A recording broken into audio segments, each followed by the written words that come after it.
Well, welcome everybody. I'm Tom Minus. I'm the course director, and my partner Andreas Gamal is here someplace. Where's Andreas? Back at the back there. And I welcome everybody to Boston, and thank you for coming. I know we have some more people coming, but I think we'll just get moving on. I'd first like to thank all our speakers from coming in from all around the country to support this meeting and to share their experience. I think this is going to be a fun course for our participants. Harvard has made sure there's lots of time for discussion throughout the meeting. We have 10 minutes after each talk to discuss, which I think is a lot. So if there aren't a lot of questions, we'll just move on to the next talk and just maybe stay a little bit ahead of schedule so we can finish at a reasonable time this afternoon. We have a couple of breaks, so please just, there'll be coffee and snacks outside, lunch here, and at the end of the day we have a little cocktail reception for our participants to meet the faculty and ask questions of them. Those are sort of the action items for the day, and tomorrow we kick off again. So we have our exhibitors outside, and I want to thank our sponsors for their commercial support today as well. So I'm going to start the meeting off just talking a little bit about what we're here for today, and that is the problem of articular cartilage injury and its progression to arthritis and what we can do about it. And I'm going to be a little bit provocative here just to kind of get the discussion going. So this is the epidemic we're facing with our active society, and that is people who obtain articular cartilage lesions, injuries, and then the epidemic of osteoarthritis and what it means to our patients and our society. These are my disclosures as they pertain to this course. So, first of all, post-traumatic arthritis, if you look at it carefully, is recognized as two particular types of injury. One is the post-traumatic articular injury in the knee that we all know about, such as this tibial plateau fracture that has collapsed and gone bad. And there's the repetitive microtrauma, and there are several groups of investigators who have looked at this and found that this is roughly a 50-50 split. So a lot of the arthritic wear we see is repetitive microtrauma. And that can be from prior injury, and there's evidence to suggest that weakness of the leg, arthrofibrosis developing in the knee, and genetic predisposition play a large role, along with body mass alignment. But we'll get into these, what we call background factors, a little later on this morning with Wayne Gersoff talking to us about what influences articular cartilage injury. If we look at the different sources of progression of defect, there are many, and those that have been shown in the literature to cause progression of articular cartilage injury include obesity. This is no surprise to us, as roughly a third of our population is now deemed to be obese. Muscle weakness, prior acute blunt traumatic injury to the joint. ACL injuries, roughly 20% of ACL-injured knees go on to develop arthritis over time, as does PCL injuries. ACL injuries usually in the lateral compartment, PCL injuries usually in the medial compartment. And of course, we know the protective effect of the meniscus, and when it's lost, we develop arthritic change more rapidly in the lateral compartment than the medial compartment, but it happens. Elite athletes are known to have high risk factors for early arthritis. There have been several studies looking at soccer players at the elite level developing arthritis at an early age. Weightlifters and sprinters, so these high torsional sports particularly put our patients at a high risk of early arthritis. One study done years ago by Malatius and Messner looked at known cartilage defects greater than a centimeter squared. In those patients who continued to participate in sports, over 50% of those patients with even a small articular injury had osteoarthritis at 15 years. Then, of course, these more rare conditions, such as Gaucher disease, hemophilia, hemochromatosis, Ehlers-Danlos, and neuropathic arthropathy and joint dysplasia, of course, are prone to articular cartilage defects at a young age and osteoarthritis. Defects that progress, so varus or valgus malalignment. The group here in Boston that's led by Felsen looked at osteoarthritis and alignment and found that if there's greater than 2 degrees of varus or valgus, that osteoarthritis was predictable at an odds ratio of 2 times normal on the medial side and 5 times normal on the lateral side, so that even small amounts of varus or valgus predisposed to articular progression. Cartilage size greater than 2 centimeters squared. There's a lot of discussion about the study that was done by Knudsen, but one thing for sure that was in the long-term results is that these articular injuries in young people are quite devastating to the knee, and out at 20 years, no matter how it's treated, these patients become arthritic. So articular injury and traumatic injury do this. One interesting study I found, or there was about 3 or 4 of them actually, suggested that recreational long-distance running is not associated with the progression of knee osteoarthritis if your legs are straight. So if you don't have varus or valgus or an articular injury, long-distance runners can run a long lifetime of running. How about the prevalence of osteoarthritis and its impact on our society? Well, the Framingham osteoarthritis study here in the New England area looked at radiographs and looked at symptoms and found that roughly 12% of patients over the age of 70 had osteoarthritis that was radiographic and symptomatic, and 20% of patients over the age of 80. Now, this is a relatively older study, though, so I think it's a little bit outdated. A large group of that study did not have obesity or were as active as younger patients. So I think this is just an epidemic that is increasing. And the burden of total knees that face our society from articular injury and osteoarthritis is rising. So in 2005, there was 450,000 total knees, and we're anticipating 3.5 million total knees by 2030, or a 600% increase in the number of total knees that will be required. And there's a big anticipation now with the American Academy of Orthopedic Surgeons that we're not going to have enough joint replacement surgeons to manage all of these patients. If you look at the burden of revision surgery is going from 38,000 in 2005 to 268,000 in 2030. So there's a lot of arthritis that our society will face.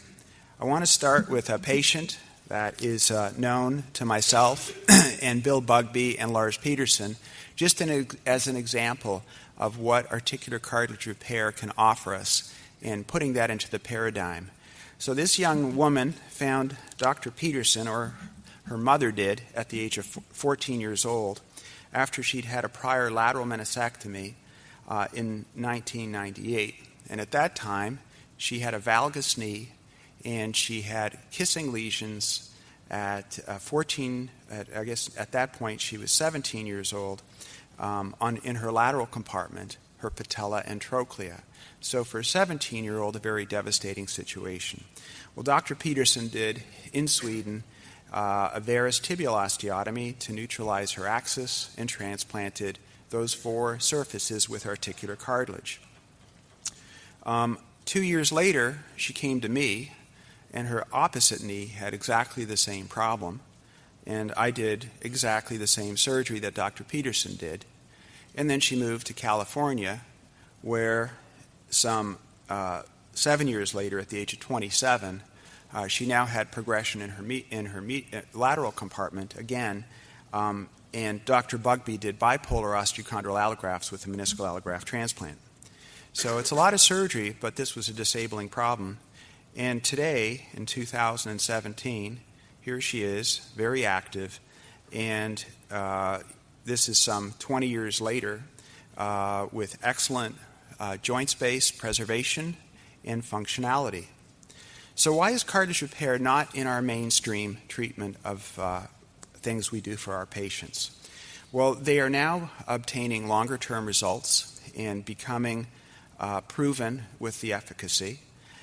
We know now that losing the meniscus is a bad thing, and that cartilage repair and meniscal transplantation are becoming more common around the country. The other thing is that the clinical diagnostic criteria for osteoarthritis is relatively insensitive, but we are getting better diagnostic abilities with high-resolution MRI scan.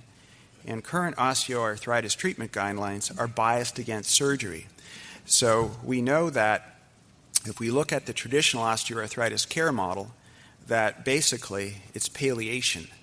We're basically just comforting our patients the best we can, but we're not doing anything to fix the damage.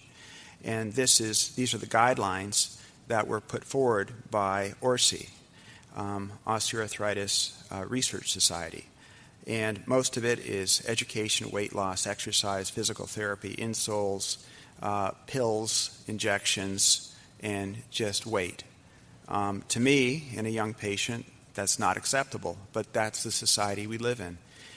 If you look at the typical care path of the injured knee, patients will first see a primary care doctor, a rheumatologist, then they'll go and see a non-operative sports medicine person. They might see a general orthopedist who knows about joint preservation surgery but doesn't perform it. They may just do a debridement of the joint arthroscopically. And so it's basically, again, removal of tissue but not repairing tissue. And the non-operative care basically is a palliation cycle. When I hear the word palliation, I think of cancer treatment, and you're trying to keep somebody just functioning until it's their last day. But palliation for a young athletic person, I think, is not what our society expects. And the problem is we only have a small percentage of our patients who get evaluated by a joint preservation specialist, and that's the goal of our symposium today, is to learn about all these techniques and how they are applied to our patients. So who writes the guidelines for these treatment algorithms that we offer our patients or that are offered to our patients for a long time until they finally find us? Well, you can see the authors in this first ORSI recommendation and the second ORSI recommendation. There's not a single surgeon amongst them. They're all rheumatologists or administrators. If you look at the number of orthopedic surgeons in this group by specialty, there's only 4% that are orthopedic surgeons, and not a single one of them is a joint preservation specialist. If you look at the potential conflicts of interest that these authors have, interestingly, there's a lot of conflicts of interest. Only one guideline incorporated cost considerations, and only 15% of guidelines addressed the surgical management of osteoarthritis. And additionally, 46% of the guidelines did not comment on the conflicts of interest. When present, there was an average of roughly 30% conflict of interest. Notably, 82% of the conflict of interest were monetary supporting or consulting.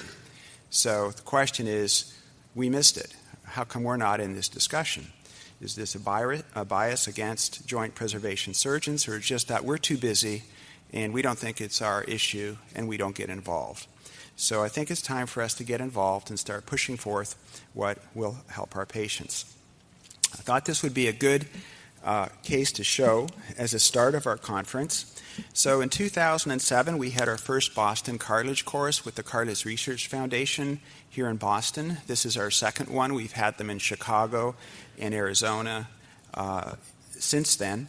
And Dr. Peterson and Dr. Gersoff in 2007 moderated me doing a live surgery here in Boston on a 46-year-old doctor who had run previous marathons and now had kissing patellofemoral damage with maltracking of his kneecap. He wasn't able to run. He was very disabled at the time. He had a hard time doing his clinical practice, and so he came to transplantation. So here's some video clips of his surgery 10 years ago, and I just saw him in the office 2 days ago, and I want to just report on his follow-up with cartilage repair. So here he is 10 years ago, 46-year-old former marathon runner. He'd had scopes and chondroplasties, as I call them, palliation, and we felt that his bipolar lesions should best be managed by surgery with realignment and cartilage transplant. Can we Can we get that video running, please? There we go. Thank you. Here's his midline incision. So we did a tubercle osteotomy, and you can see his damage, bipolar lesions, trochlea, and patella. And we're doing a radical debridement, as it is for ACI, which you'll see later today, back to healthy, intact cartilage. There's our defect. It's almost completely debrided. We debrided it further. And here's our patellar damage, and you can see this is really grade 4 and grade 3 damage. Everything that's yellowed is soft and abnormal.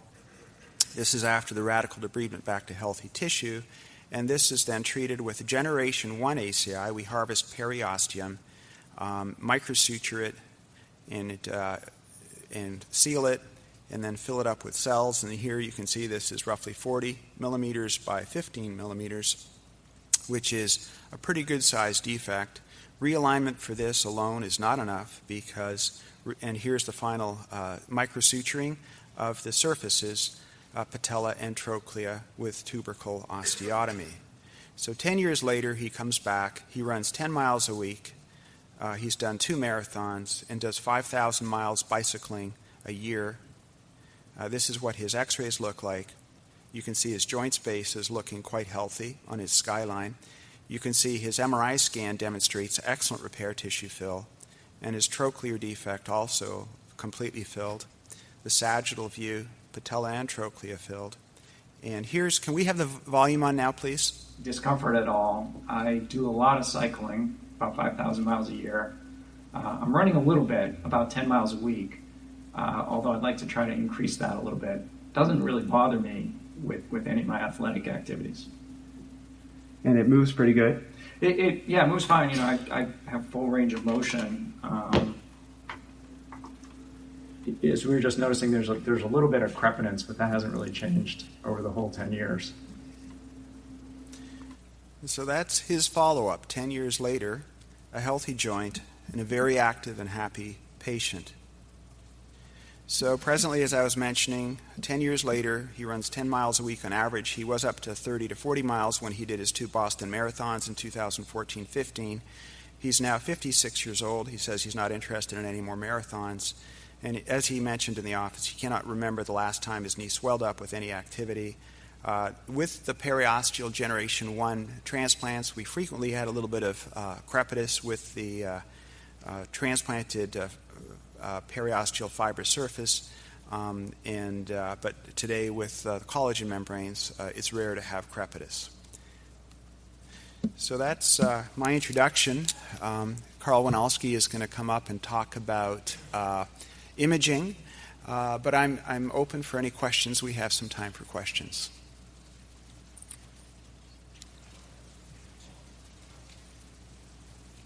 Okay. Without further ado, Dr. Winalski will come and talk to us about imaging of articular injuries. Thank you.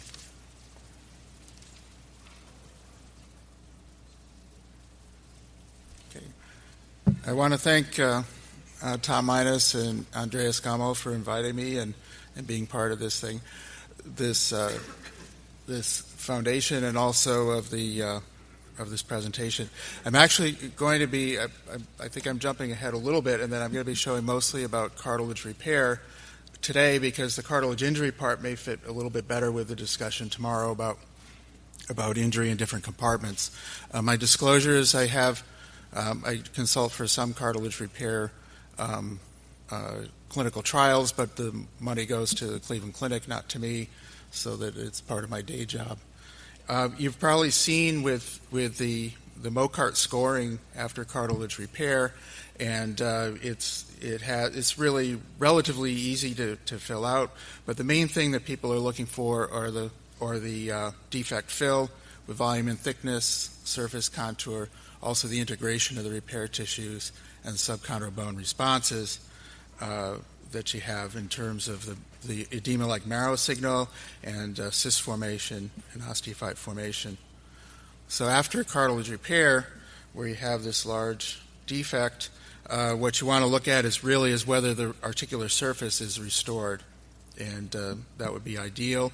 In this case, with drilling where there was failure of the tissue to grow, you can see a defect remaining, or similarly in this ACI, you can see the underfilling of the tissue. So we really are looking to restore the surfaces. When they overfill, you can actually get too much tissue, and this is the hypertrophy. And in a study with Egerlert's group, they found that only hypertrophy greater than 150%, 50% of those patients were the ones that needed to be revised, and less than that, they tended to be asymptomatic. When you're looking at your repair procedures and you're looking at the initial thing, they can differ in the types of repairs that you have. So you can have initial underfilling with things like marrow stimulation or cell-seeded scaffolds like MACI, or cartilage fragment transplantation, where you're requiring new tissue to grow. At first, you should have complete fill with things like ACI or osteochondral allografts or Oates procedures or the acellular scaffolds, where you have something that's all the way up to the surface. So if you look at some of these cases of maturation and microfracture, what we're looking at now is we're seeing initially there's a little bit less than full thickness defect fill, and then over time that tissue fills in, you get a surface contour restored at about 6 months or so. With ACI, on the other hand, you can see that initially it looks like it's overfilled when you're 3 weeks out, and you have this the periosteal membrane or the matrix looking a little bit swollen, and then over time it gets to restore to the normal contour that you expect. This is an example with a MACI, and you can see that there's initial underfilling, and then 12 months later you can see more complete fill. And actually we've seen some of these take even a year and a half, 2 years to completely fill. But with Oates procedures or autologous osteochondral transplantation, in these cases you expect complete fill at the initial thing. You want to look at the surface. You don't want to be looking at the subchondral bone plate, because you can see that depending on what the thickness of the cartilage was at the donor site and the recipient site, the subchondral plate may actually be higher on the transplant if it were thinner cartilage, like in this case of a patella. And failure of restoring the contour with Oates procedures can come if the plugs subside, as is in this extreme case where you can see that you still have your cartilage plugs, but they are much lower than what you would want. Interestingly enough, over time, with this case, it filled in with fibrocartilage over the Oates plugs.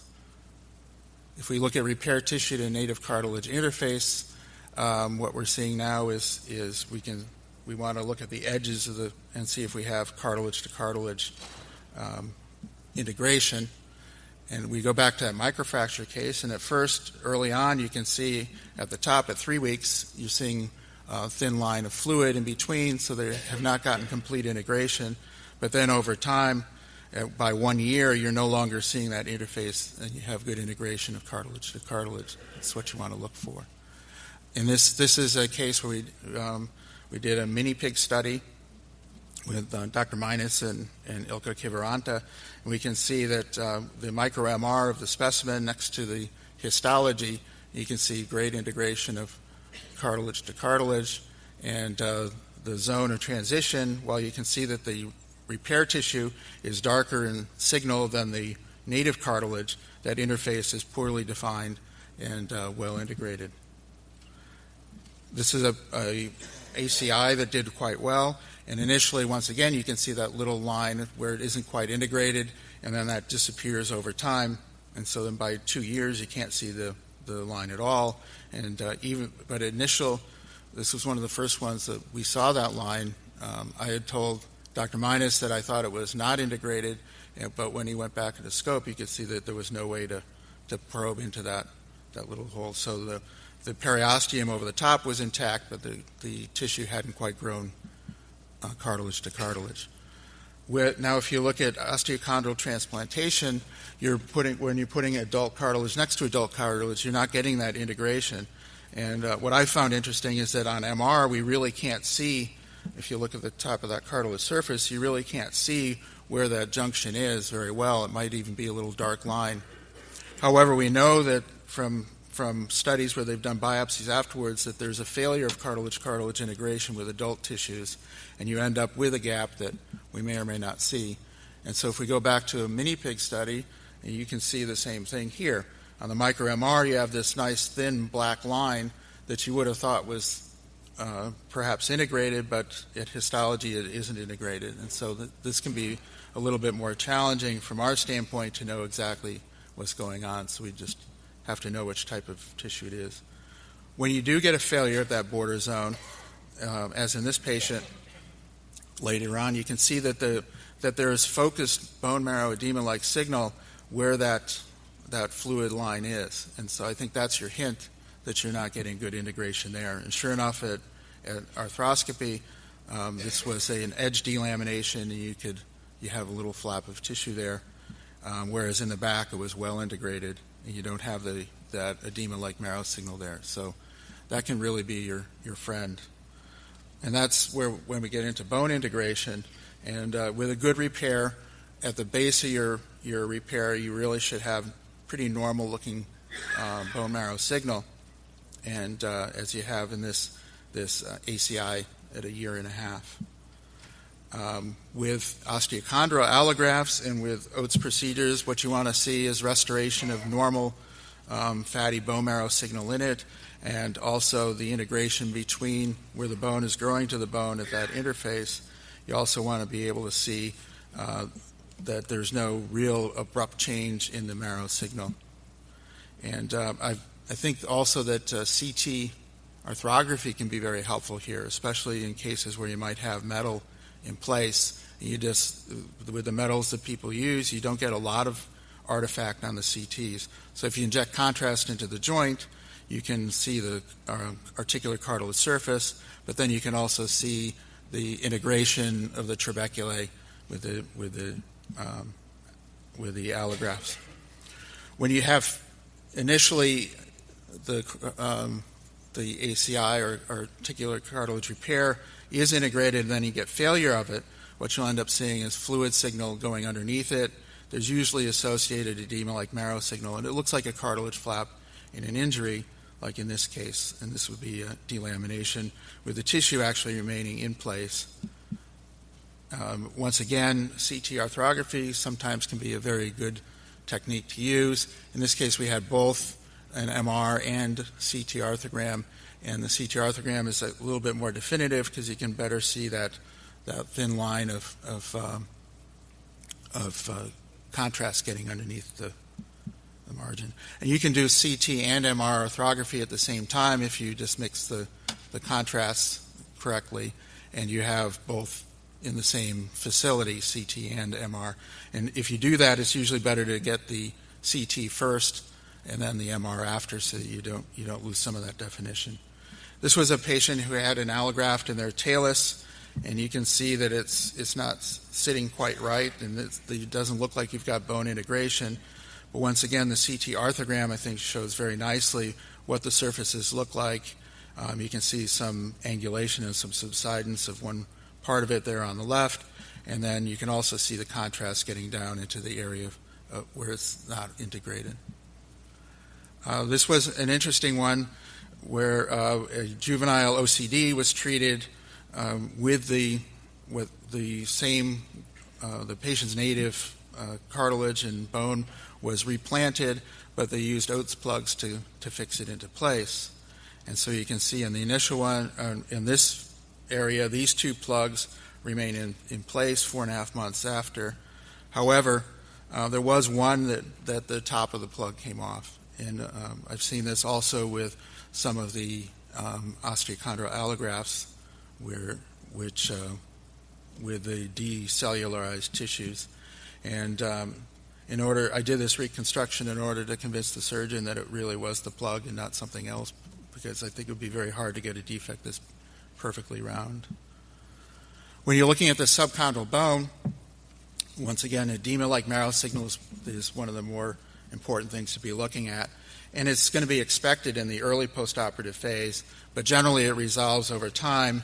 And it may take a while depending on the type of procedure. So microfracture, for instance, it may take 12, 18 months to completely resolve. But what you want to see is you want to see that it's continuing to diminish, and anytime you have an increase in that marrow signal or a reappearance of it, that's usually a hint that something is not quite right with that cartilage parasite. Cysts probably form, and it's probably a sign of fissuring or poor integration or poor tissue quality, and you're probably getting transmission of fluid through either a fissure or through that soft tissue into the bone. And then finally, intralesional osteophyte formation, which has been described lately, and Dr. Minus's group did a paper showing that it can cause problems with subsequent ACI or other types of repair. Those are likely from vascularization of that repair tissue and communication, and it can be seen with pretty much any of the types of cartilage repair. So let's look at the expected response of subchondral bone. Here's a microfracture that we imaged in a study, and it was just 3 weeks out, and you can actually still see the microfracture holes there with a lot of marrow edema around it. And you would expect this because it's a postoperative response. And going back to that images that we've been showing in 3 weeks, 6 months, and 12 months, you can see an initial large amount of edema, and then that slowly regresses so that it's completely resolved over a year. And this is what you would want to see, where it's diminishing. Sometimes the area of the edema doesn't diminish, but it will fade away slowly over the same area. Other times it's like this, where it will kind of consolidate and then slowly go away. A similar one where this patient was imaged for had an injury but no real problems with anything, but we imaged him, and you can see that at 2.5 weeks you have a lot of edema beneath this ACI, which you would expect, and then next follow-up was about 4 years later, and you can see that that's all resolved. So that's what you would expect. With osteochondral transplantation, this is an Oates procedure done, knee transferred to the talus, and you can see these cysts have formed with a lot of edema around them, and they're at the margins of the cyst. And in a study that was done with sheep, they showed cyst formation in Oates procedures, and it's probably from that lack of cartilage integration and fluid being pumped in at the site. Very rarely, in fact, I think it's the only case that I've seen where you can have osteonecrosis of the plugs, and you get this persistent edema and cysts. And at arthroscopy, the cartilage caps were loose underneath this bone. Here's a case where bone marrow edema signal just never went away, and in fact progressed. You can see a slightly hypertrophied tissue that's high in signal, and at revision, this turned out to be just soft fibrous repair. And so the constant bone reaction was from that poor tissue quality. Advancement of the subchondral bone plate, central osteophyte formation, intralesional osteophytes. You see these with native cartilage injuries, but you can also see them with cartilage repair. And so here's a patient 3 years after abrasion, referred for a revision surgery. You can see this formation of this osteophyte underneath.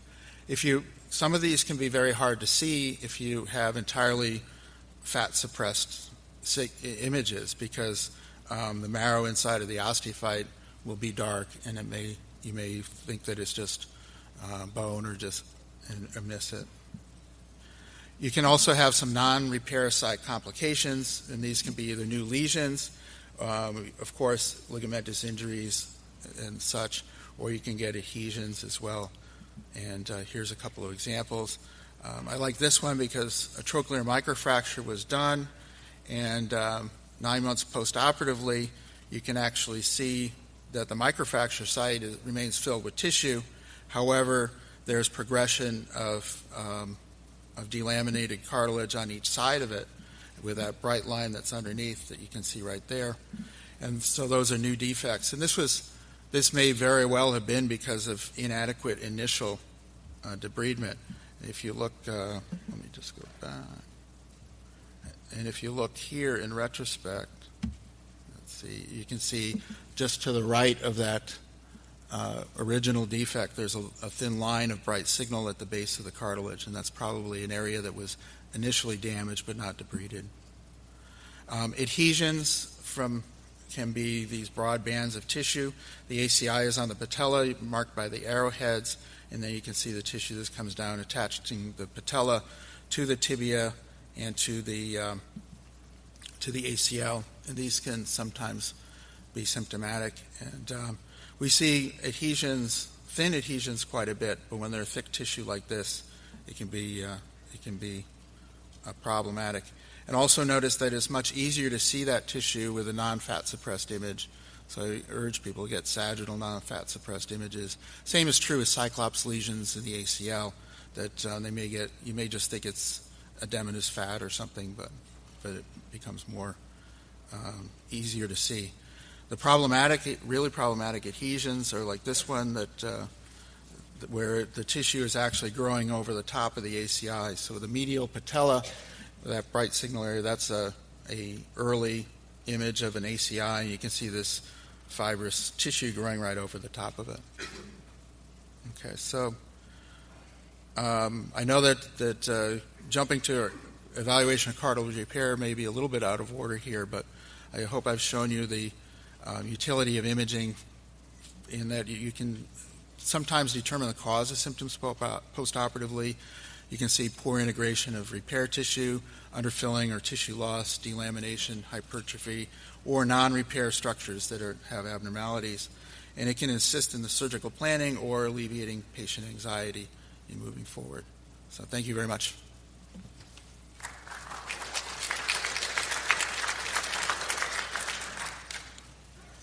Any questions? Or yes.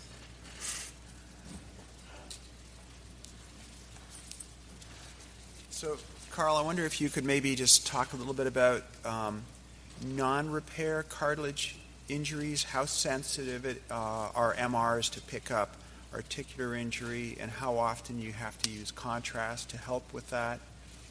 Okay, so I think the published values of picking up cartilage defects is somewhere quoted up in 80s and 90%. I would say that, however, that in clinical practice, at least the way I feel, is that I think there are definitely ones that we miss and definitely ones that there's plenty that are easy to see. And I'll show, tomorrow I'm going to be showing examples of ones that are easy to see, ones that are harder. The other thing is that I think you see some signal in that turn out not to be cartilage defects. So I think I would say my guess is that we're more probably realistically in the 80s in common practice. I don't think using contrast with MR, I'm not sure that really adds a lot in terms of seeing the defects. I think that when you have a patient that can't have an MR, doing a CT arthrogram is very good. There will be some where if there's no communication to the surface or you don't get contrast to go into the fissure, whatever, that you might miss, but I think that those are very good that way.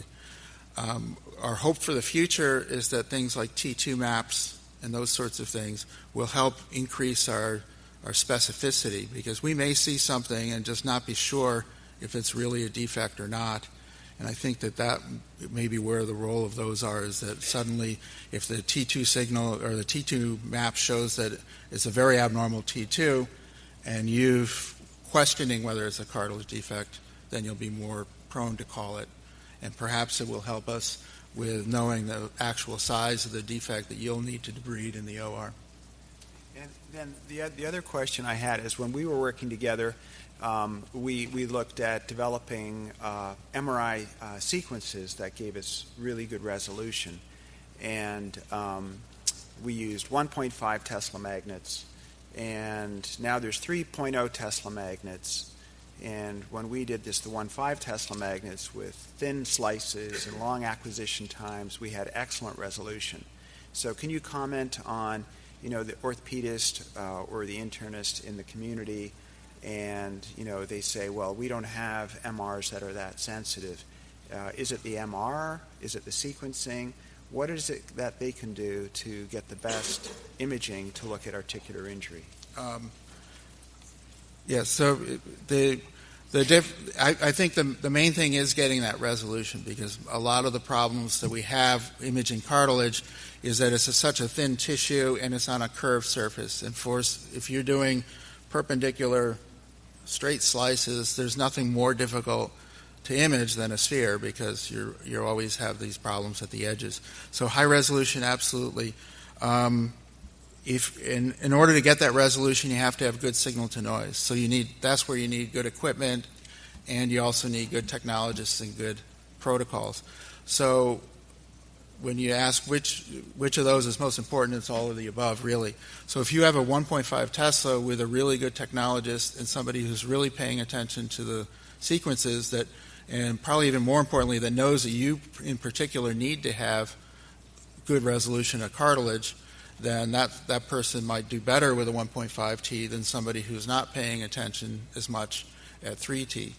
But in general, the higher your field strength, the better you should be able to do.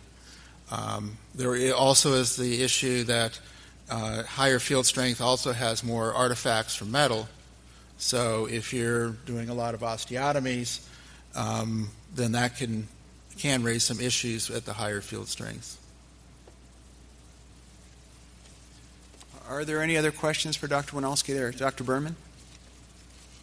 I wonder if you could comment on, seemingly when we see an MRI and it gives us X size of a lesion, and then inevitably when you operate on that lesion, because of toric or cartilage surrounding the lesion, that lesion is essentially much larger.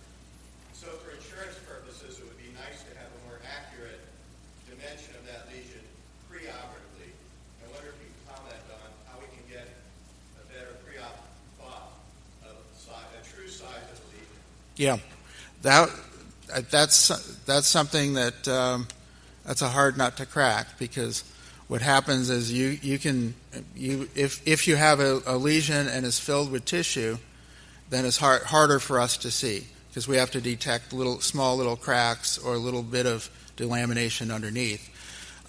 If that's where I hope that things like T2 mapping, where you are actually looking at the signal characteristics or the relaxation times and things of that tissue, I'm hoping that will be more sensitive, because then if you lose some of that matrix within the cartilage, it should be able to pick that up. So you might say, okay, there's a 1 centimeter full thickness, nicely marginated defect, but then if the T2 signal is bad for another centimeter beyond that, then that might be a way, or the T2 map shows that, then that might be a way to say, okay, this lesion may be bigger than we think it's going to be, and this is the size we think it might be. The other thing and I'll show tomorrow, is that if you have a lot of edema-like signal underneath cartilage that's adjacent to a defect, that's probably part of that. That's probably going to need debridement as well, and probably hinting that there's a problem there, though I don't really have any data to prove that last statement. Are there any other questions for Dr. Winalski? Just one comment we found with the size of defects, which may echo what Carl was saying, was that even when your arthroscopy measured defect sizes, our debrided sizes were about 30% larger than what we anticipated at the time of scope. So it is a difficult problem, because even through the scope, probing the area, when you open up the knee, it's much more evident to see the yellow discolored cartilage, as opposed to when you're shining a light on it through the scope and everything looks white. It's hard to check those subtleties in the quality of the tissue. So I think MR, the stuff you're talking about, the T2 mapping, may be very useful for us. Yeah. Okay, our next speaker, thank you, Carl. Our next speaker is Dr. Wayne Gersoff, and he's going to be talking about some background factor issues.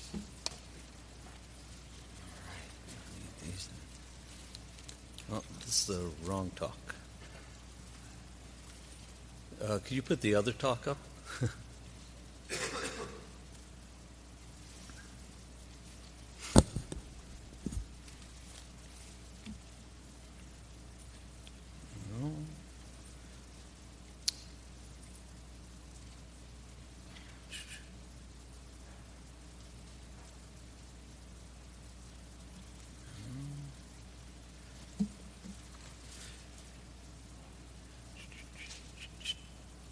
No, it'll be under, I think it's labeled Boston Cartilage Course.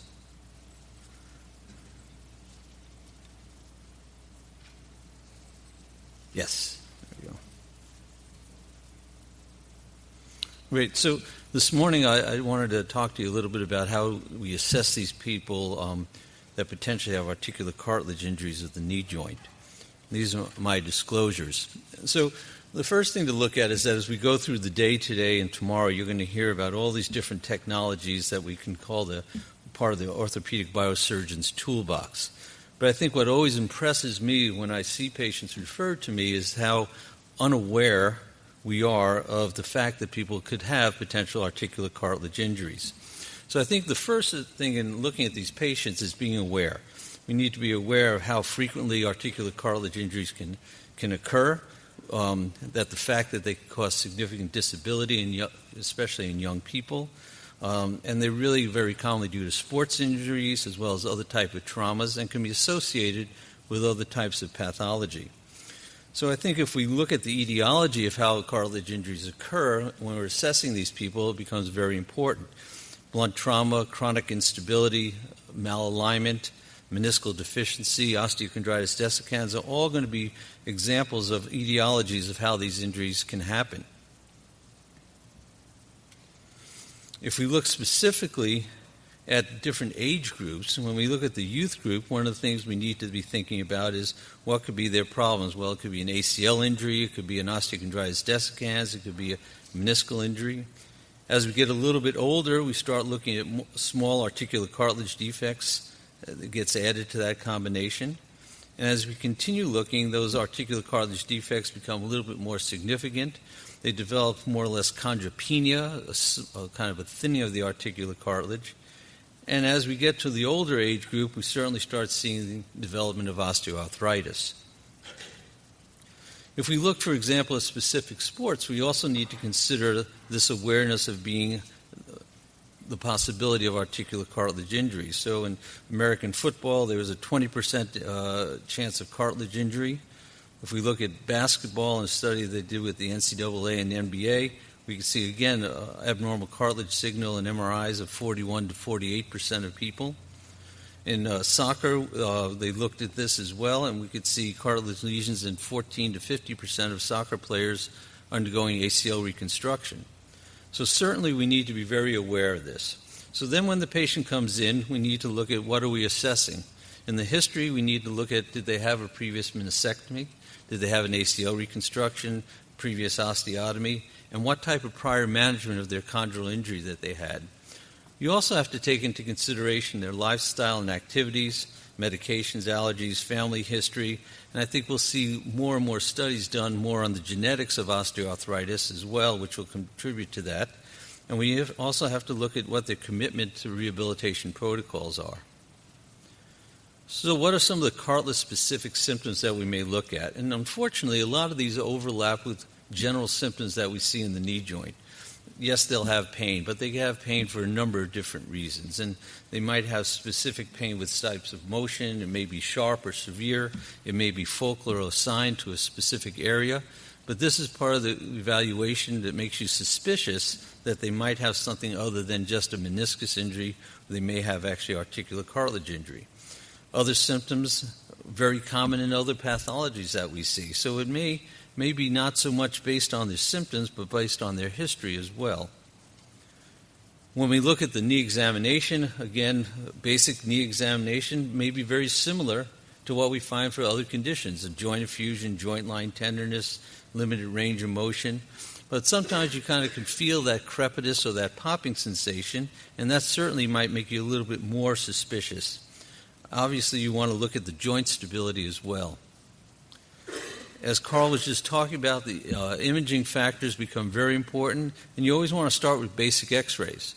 You want to look at their alignment, you want to look at their joint space, you want to look at the fact that there might be some bony abnormalities, or you might see evidence of a previous osteochondritis dissecans. And again, the MRI, as we just saw, is a very interesting and important tool for us to look at, although, as Carl said, may not catch all of these, but we'll be able to look at these very well and have some idea of whether or not there's some damage to the joint surface cartilage. Ultimately, your arthroscopic assessment will be your final assessment and most definitive. And that's where we'll be able to see really the extent of the cartilage lesion, how deep it is, where it is, and make sure there's no other pathology in the knee joint. So when we look at these patients, how are we deciding what we're going to do and what are the important things we need to think about? And we need to think about the functional unit of the knee joint. And all these factors such as alignment, stability, and meniscus integrity all contribute to the stability of the articular cartilage. So it's very important to evaluate these very carefully. You also want to look at very carefully what type of prior surgeries they had. And I think more and more we're paying more and more attention now to the integrity of the subchondral bone plate. So how does articular cartilage injury occur? Well, it can either be an acute traumatic injury or more chronic injury, and these we need to take into consideration when we're evaluating these people. In the more acute injuries in the patellofemoral joint, if there's a dislocation, we can certainly see the potential for articular cartilage injury, either with displacement of a fragment of cartilage or just damage to the cartilage itself as the patella dislocates over the lateral trochlea. In the acute injury in the ACL, we certainly see the bone bruise happening, and this can certainly cause damage to the articular cartilage.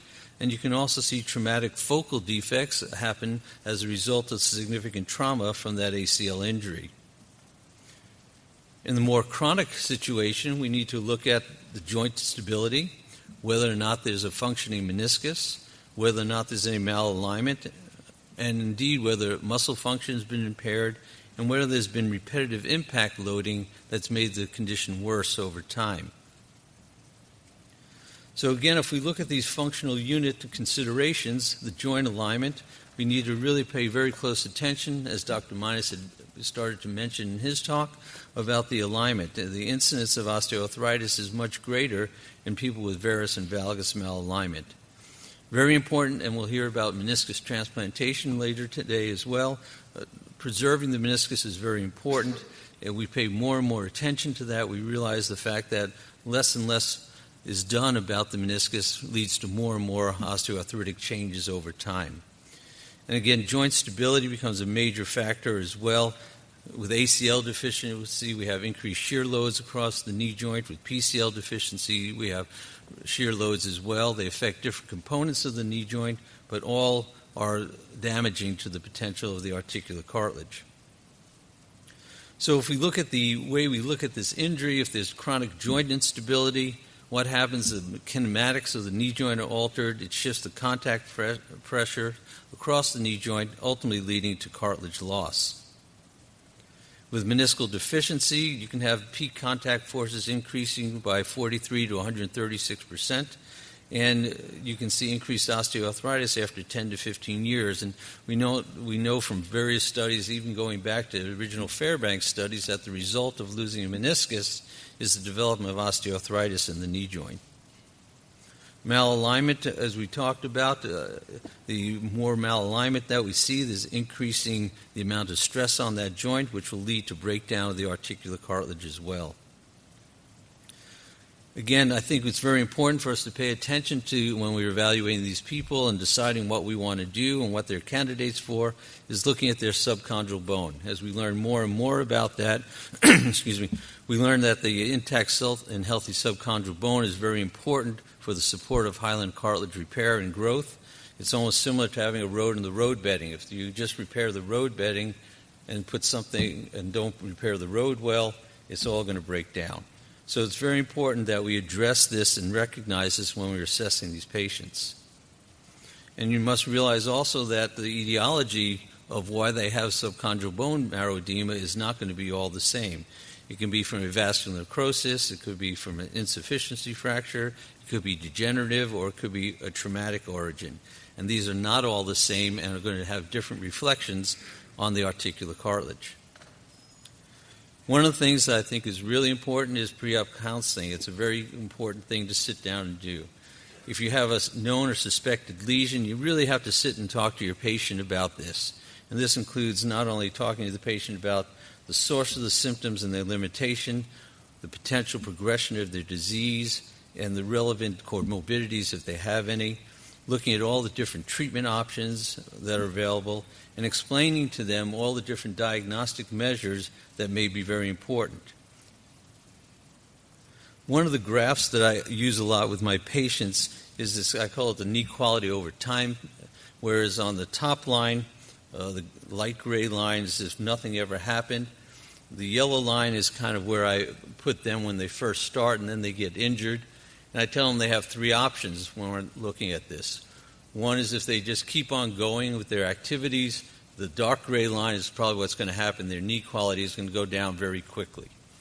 The red line represents if they just modify their activities.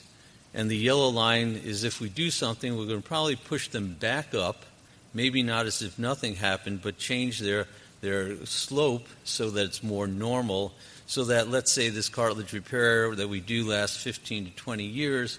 Well, in 15 to 20 years, they're going to be much higher up that curve than if they did nothing, which means that they're going to have more options for treatment.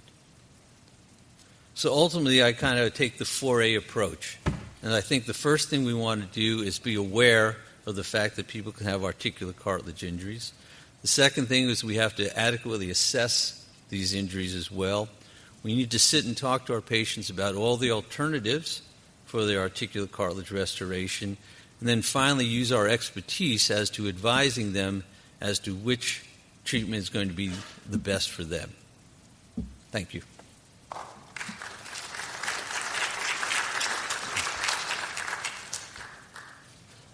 Any questions, comments, thoughts?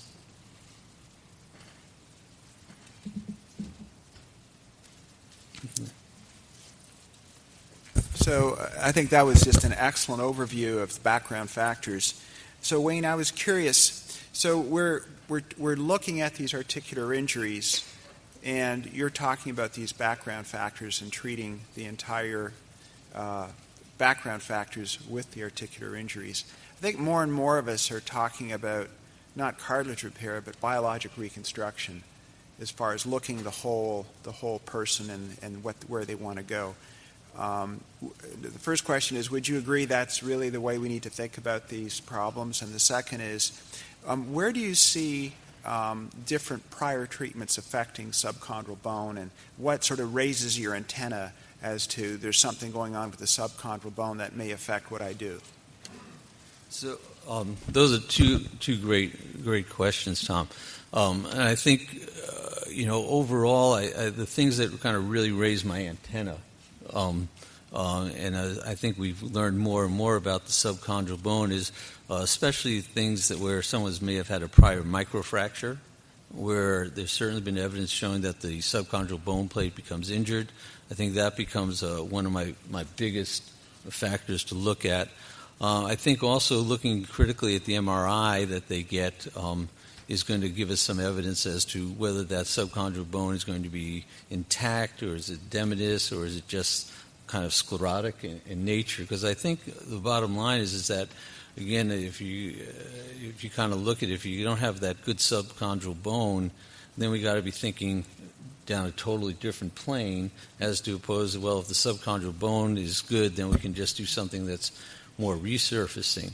And I think that also ties into your first question about kind of looking at the whole person and all. And I think we'll learn more and more, and I think we've all seen people where, gosh, this person's only 18 years old and their joint surface cartilage looks terrible, and there's always going to be that genetic factor that I think we'll be able to learn more and assess more with some of the different biomarkers. But I think overall we really need to look at that whole picture of what the alignment is, what the stability is, what the meniscus is, and what the person wants to accomplish and all, because technically we can probably do anything to anybody, but is that long run going to be worth the gain? Those are good points. The other thing with the subchondral bone that Dr. Peterson taught me years ago was we'd see these big bone bruises after ACL injured knees. And I always used to think, well, what happens to those bone bruises is often the cartilage will delaminate. So that's what I used to always look for. And then when I'd go and do some type of repair on that delaminated cartilage, I would notice that it actually looked thicker too. And he'd say, of course. He says, it's a bone bruise. Sometimes they heal with a bony response, and you have a large, thickened subchondral bone. Do you see the same thing? I think in looking at some of these patients, yes, for sure. And if you really probe it, it's thicker, but it's harder. Yeah. It's almost not normal. It's almost reactive. Well, it looks like we have our first break already. We're a little bit ahead of schedule, which is always a good thing. So we could move on, or let's see, what do we have right now? Why don't we take our break and come back in, say, 10 minutes, and we'll just continue moving on. The next session is going to be led by Dr. Gamal, and we'll just carry on. Please feel free to ask our speakers in the break area as well. Thank you.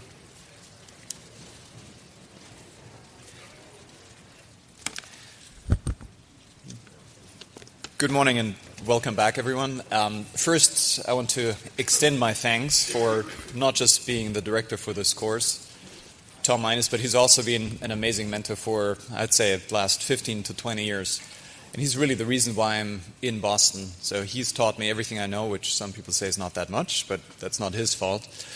So thank you for having me as well as a co-director, and thank you to all of you, both to the faculty for coming and in the audience for listening to us. So next up, Wayne Gershoff talk had such good grades that we decided to have him come back to give yet another. Why are you limping, by the way? No. Do you need some cartilage? Yes, I do. So Wayne Gershoff. All right. I'm back again. So this is kind of a hard talk for surgeons to give. Because we kind of think about how we're going to fix things and so forth. But so we're going to talk a little bit about some of the non-surgical treatment options, my disclosures. And I think one of the things we've got to think about is why do people that have cartilage injuries, and I think it's important also to differentiate someone who has an articular cartilage injury and someone who has osteoarthritis. I mean, that articular cartilage injury may be the precursor to them developing osteoarthritis, but they're really not the same. And why do these people develop pain and discomfort? Well, they get joint overload, and the joint becomes inflamed. There's no protection of the bone, and the bone has nerve endings that become painful. The synovium gets inflamed. So overall, the knee becomes very painful.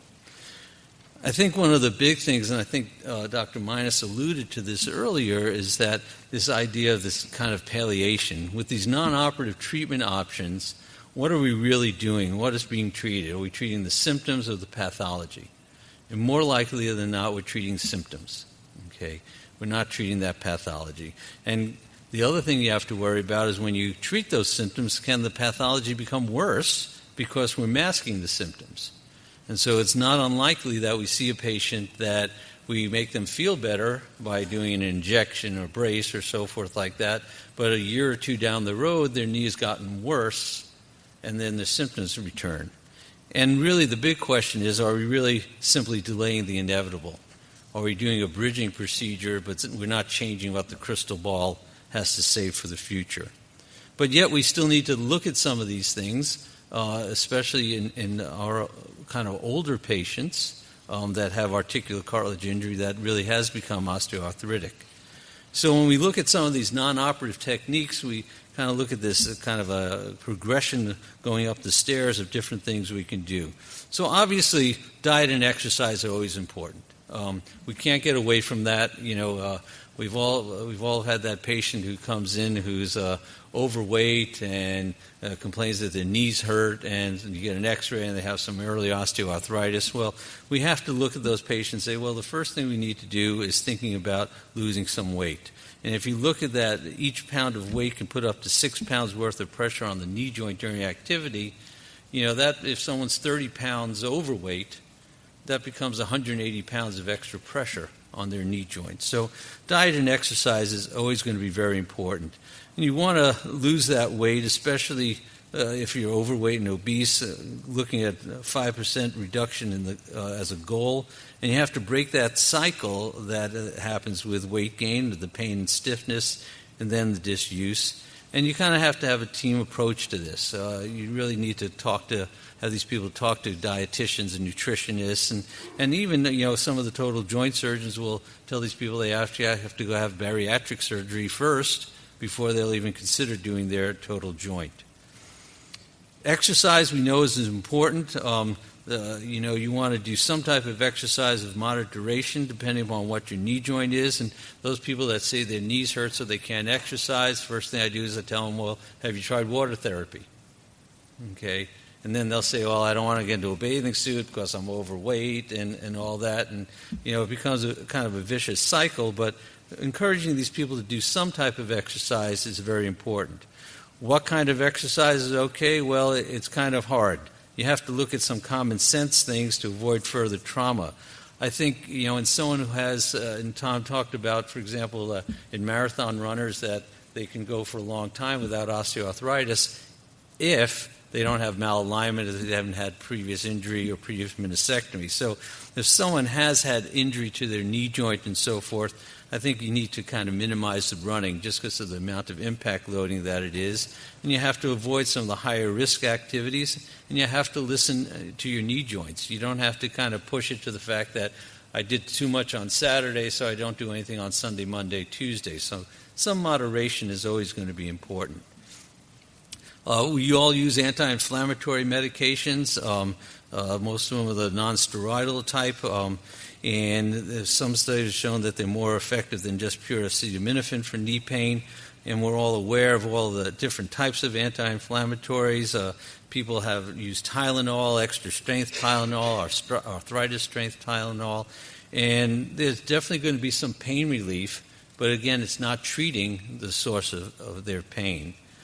One of the big things we also have to think about are all the side effects of NSAIDs. There's definitely a lot of side effects on the gastrointestinal system, and we have to look at bleeding rates and so forth like that. So really important to kind of look at all those aspects of it and the whole safety profile of these.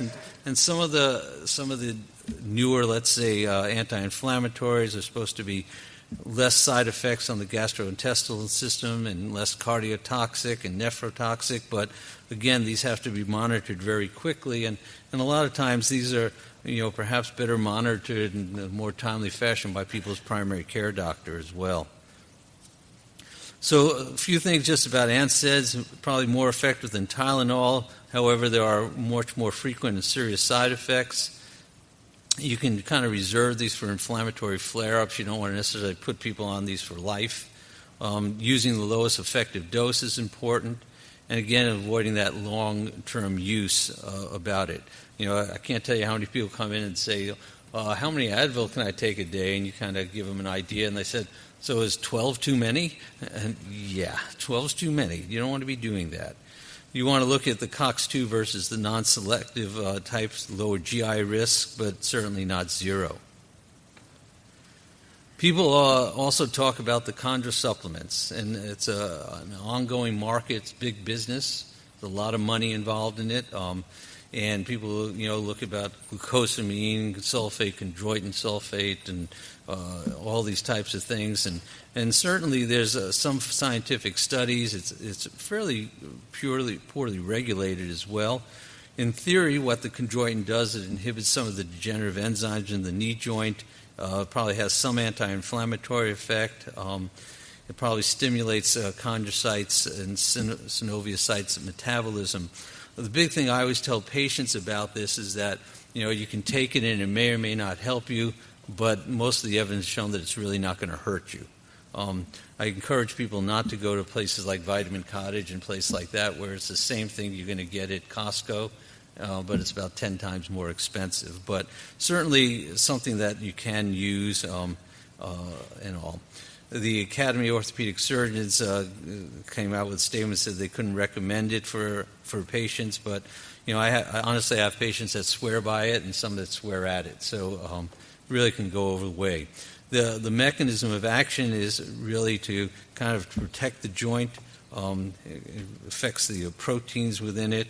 It stimulates the chondroitin synthesis, and it probably has some small anti-inflammatory effect because of that. There's some studies that have been done that showed that glucosamine did create moderate pain reduction and also preserve the joints. But again, I think the important take-home message here is that it's not fixing the problem. We're fixing the symptoms, we're delaying the inevitable, and certainly in someone who has an acute articular cartilage injury in the knee joint, I don't necessarily think this is going to heal them. Other kind of supplements that people have looked at, and you can see the study here, they go on, you go to the store and you can see like 20 different types of supplements and what's the difference between those, and no one really knows what's the best dosage, what's the best combination. Now they use MSM as well as everything else, and it's really kind of an interesting bind, and I think Dr. Fortier will talk about some of these things, but being a horse person as well, they've used some of these things in horses for a very long time and have had kind of different results and more positive results, I think, than we've seen. Some of the simple things that we forget about are, especially for someone, let's say, who has medial compartment osteoarthritis, is just using a simple wedged orthotic. That just changes the biomechanical alignment of their knee joint slightly, takes some of the pressure off their knee joint, and is fairly simple and easy and works pretty well for a lot of people.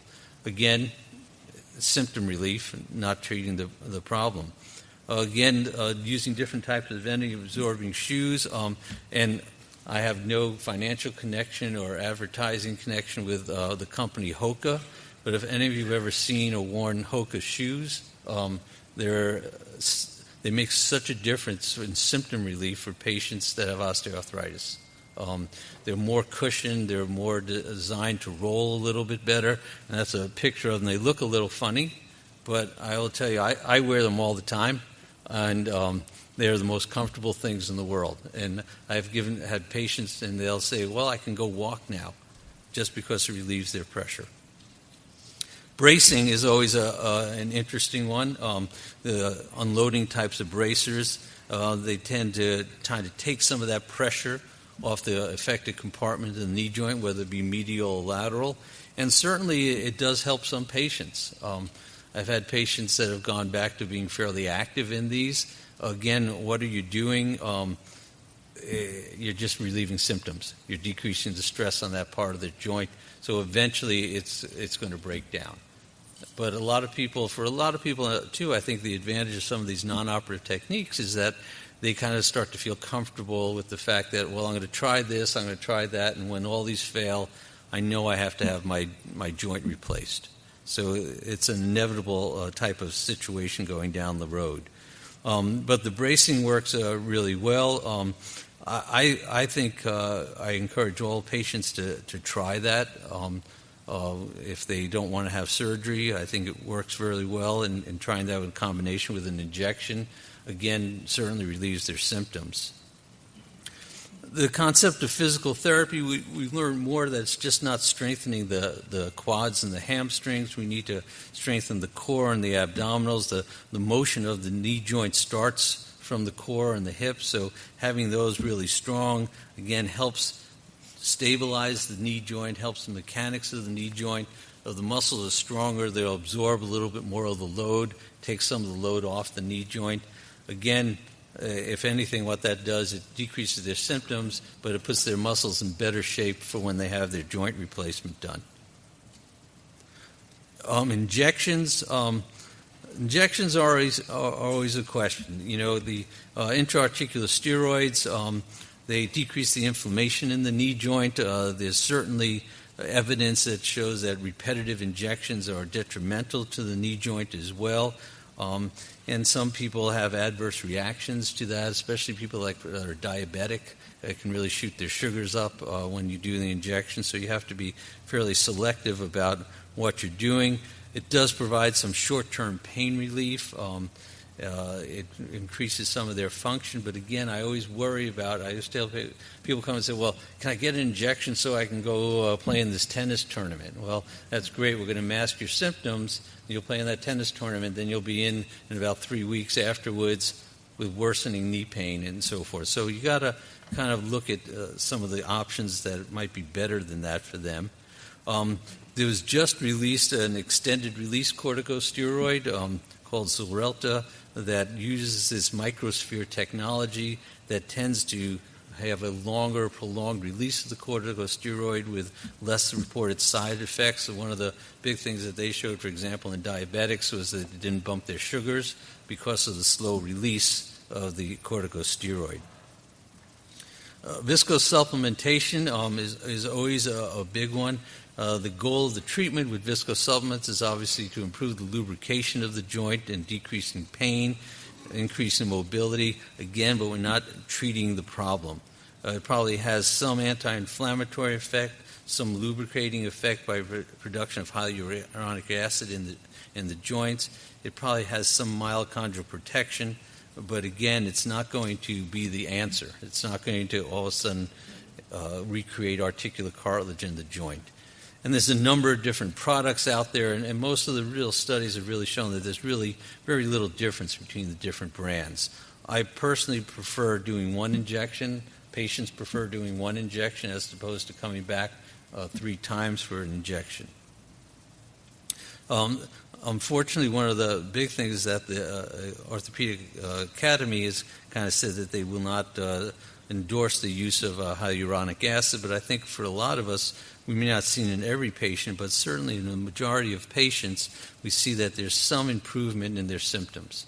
And I've had some patients where they just can't put their head around having their joint replaced, and they keep on having injections. And I have one guy, he wants to have the highest record for the most injections, so he's had bilateral injections for 8 years, every 7 to 8 months.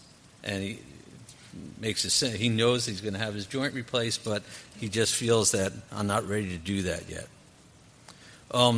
PRP, and I'm not going to talk a lot about this because I think Dr. Fortier is going to talk more about this. We see a lot about the PRP and the products that we use from that.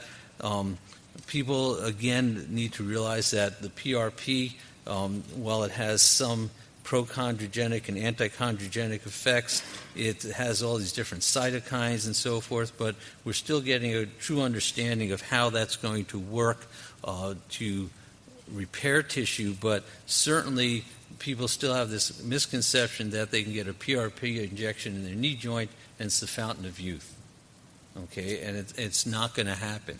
It's going to decrease their symptoms, it'll decrease their inflammation, but it's not going to randomly restore their joint surfaces as well.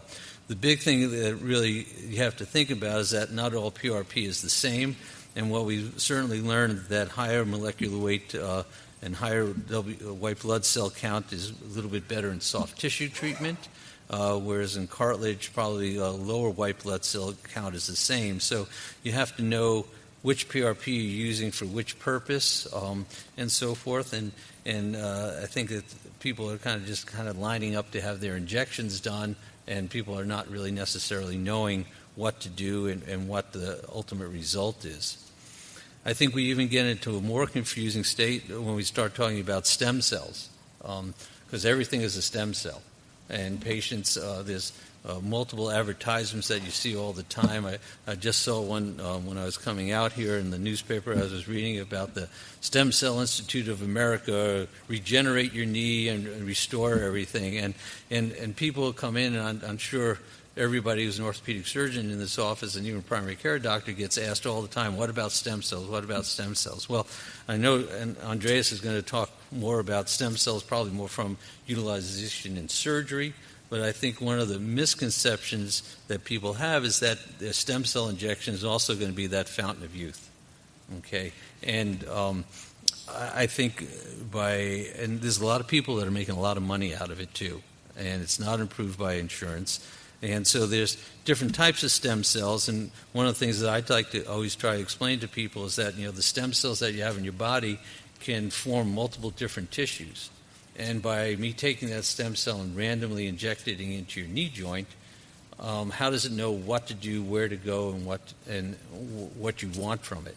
Okay, and so we kind of need to redirect that as we go. But I think there probably is some anti-inflammatory effect from that. Probably we've seen more promise in using stem cells where we place them where we want it to do and kind of give them that incentive to do what we need to do. The same type of thing with bone marrow aspirate, where you're getting stem cells from. And in Colorado, where I am, there's a group of people up the road from us that were actually shut down by the FDA because of some of the bone marrow aspiration that they were doing and manipulating the cells and so forth. And very hard to say what happened. Now, there certainly is a lot of tissue within bone marrow aspirate that can be healing, and people looked at bone marrow aspirate concentrate and placing it into articular cartilage defects and getting a healing response. But again, the idea of just randomly injecting it into the knee joint probably is not very helpful. I think the big thing that the future holds is this idea of this kind of the engineering triad with regenerative tissue, where we kind of look at ways of utilizing the cells, using stem cells to kind of help stimulate themselves, combining that with certain growth factors and cytokines, and implanting that on some type of scaffold or biomaterial so that it knows what to do, where to go, and can be directed. But I think at the present time, most of our non-operative treatment is really kind of, as Tom called before, the palliative circle. We're trying to buy time for these patients until they have another procedure. And again, I think when we're looking at these, though, it's very important that 18-year-old who has an articular cartilage defect is not the person we want to be treating non-operatively. This is more that 50, 60-year-old person that can't put their arms around having a joint replacement yet and wants to keep on going. Thank you.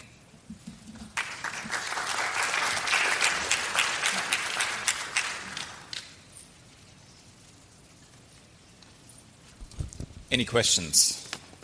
And while you think about what to ask, I'll ask you something myself. So you had mentioned not being sure about the role of conservative management, as in, are we just masking symptoms? Are things getting worse to a stage where we can't fix them surgically anymore? So if you take a patient who's 20 with a focal defect, someone who's 40 and someone who's 55, how do you treat them?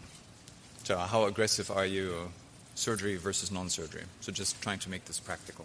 No, I think that's a really important thing to think about. You know, the 20-year-old who has an isolated articular cartilage defect, I'm looking at that person more at how I can prevent them from becoming the osteoarthritic. So I'm probably more on the side of fixing their defect and fixing their pathology when they're 20.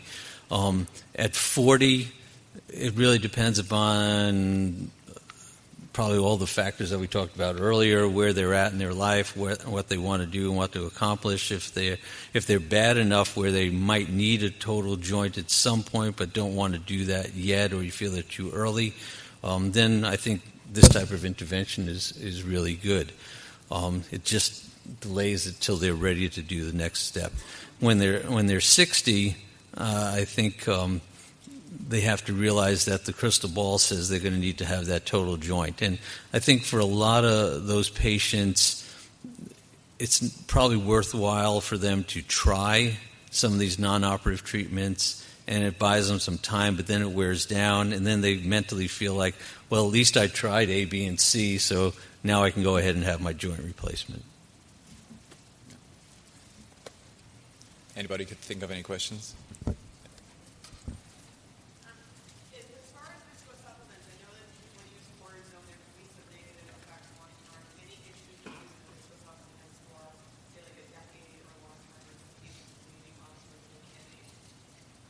So the question was the long-term complications of viscosupplementation. Yeah. You know, I don't think anyone's shown like a long-term effect. The short-term effect is if you don't inject it into the joint, you inject it into the fat pad, you can get a really big synovial reaction. And there's some people that have an adverse reaction to it, but over the long term, I don't think that anyone's shown any detrimental effects to doing it. The insurance industry will only authorize the injections every 6 months or so, but I have not seen any real detrimental effects long term. No, and you had also, just as a lead-in to your question, brought up about the detrimental effects of steroids. And there was a recent paper that came out that was quoted, steroid injections provide no benefit and harm the knee. If you look at that paper closely, in the MRI they found, I think there was a difference of less than half a millimeter difference in thickness after 2 years. Our main target population is someone who has arthritis. I get asked that question very frequently from patients who come in, they have bad arthritis of the knee, and like, oh, I heard steroids is bad. That ship has sailed. I think what to take from that paper is if I have someone who has a beautiful knee at 15 and they have an OCD lesion, for that I don't see any role for steroid injection. So steroids are not bad, depending on how you use them. And then you had a question. In the arthroplasty world, there's a lot of chatter about the poisoning the well phenomenon of giving cortisone shots, having some long-term implications for infection in total joint arthroplasty in medium term, 4 to 6 months, and then even in the long term. Right, so there's a little conflicting data. There are some not randomized trials, but there's some big meta-analysis that show that there's no influence at all when you do cortisone injections. But I think a prosthetic infection is such a horrible outcome that we're all pretty careful about this. So there are some trials that show that up to 3 months there's a slight increase in infection rate. So just as a rule of thumb, most of us, I think, would say 3 months at least wait period after a steroid injection. There's nothing really about injections in general, like stem cells or viscosupplementation. I think it's more the local immunosuppressive effect of steroid. I think there definitely is still a role for steroid injection, though, trying to buy people more time. Maybe not necessarily when they are 75 or 80, but definitely in the 50 age group where they are on this cusp. Well, maybe one joint replacement is enough. Maybe you need a revision. And every year that you wait for that joint replacement, the likelihood of them having one joint and being done with it, if you will, goes up. So especially in that age group, if you can get them another 5 years, maybe they'll never need a revision. So there's some benefit to that, I think. Great. Thank you very much. Lisa Fortier will tell us now much more about the use of PRP, so in detail more about the conservative management of cartilage defects. Lisa. Great. Thank you, Tom, and everybody for having me. I'm an equine surgeon, but I've worked with many of these same cartilage repair people. My equine athletes and my old horses have many of the same problems as your patients do. So when we think about the goal of the biologics, we might think that we're restoring, what we would like to do is restore tissue, but really we are probably just alleviating pain and therefore restoring function. And I think all of us think about our athletes, but in the horse world too, we have these really old horses that we need to be able to keep moving so that they can keep eating and live a longer life.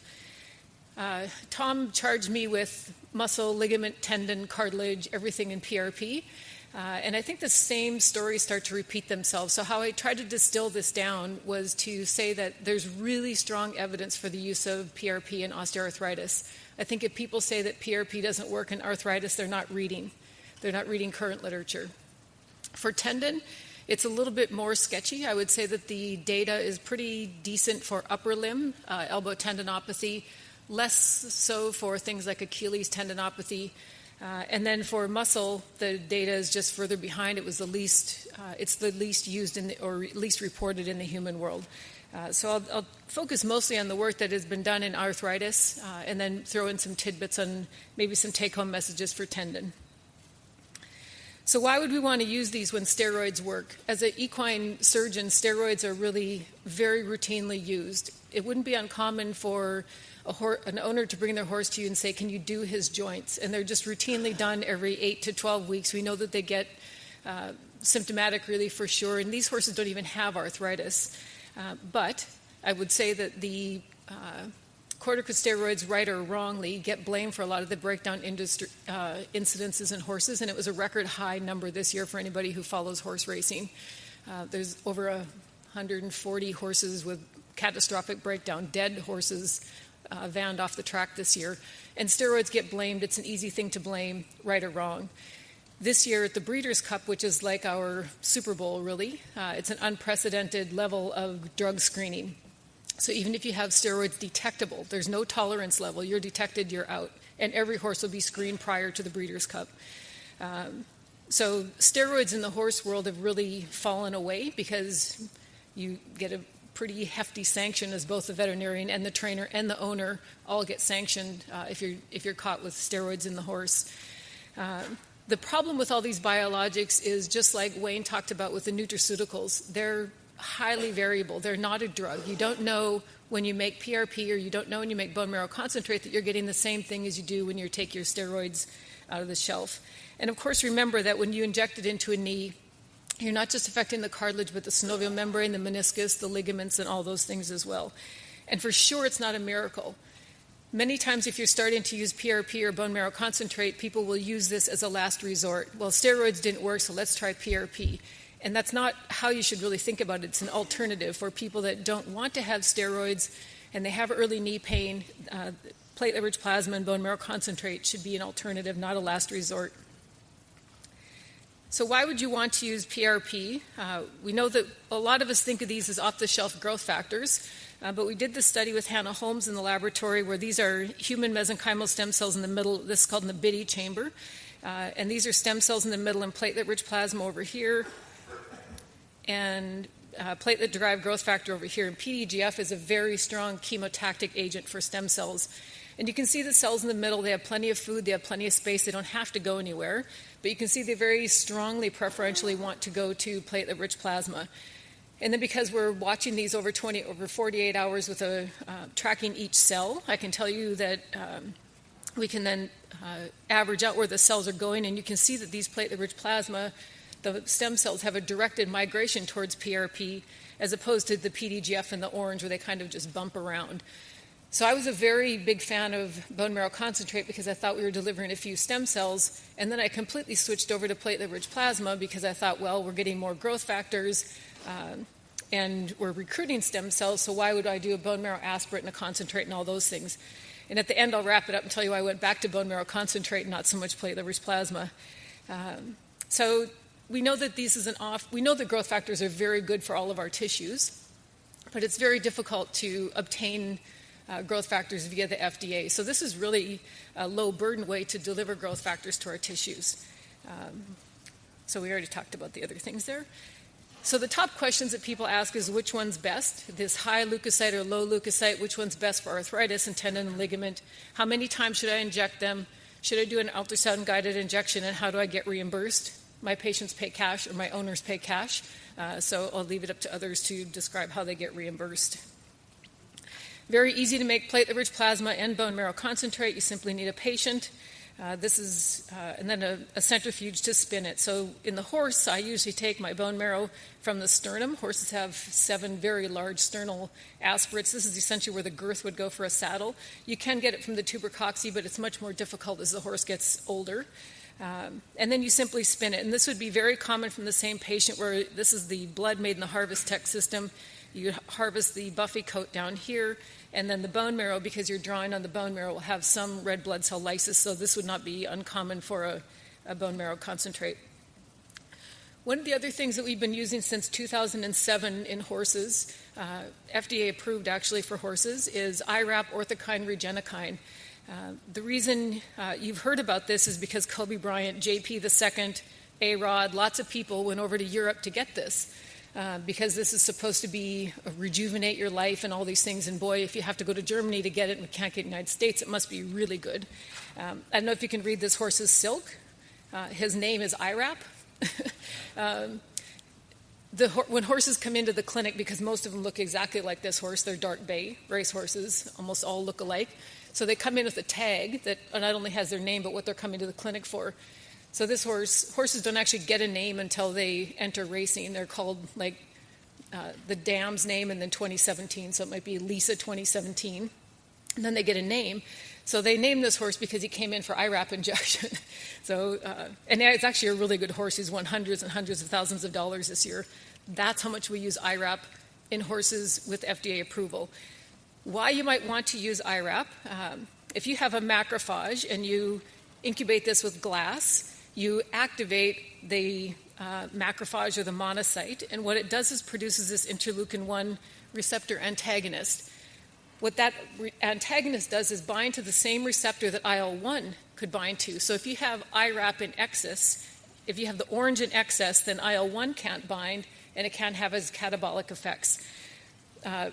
Very, very commonly used, not a great amount of literature in either humans from Germany or there's some in horses. But that's another one of these biologics that can be used, especially for OA. Why is it very difficult to do this in America? So you draw the blood and you incubate it with these magic glass beads, and then you incubate it overnight. Or there's a company now that can incubate it for 4 hours in the horses and make the same amount of IRAP.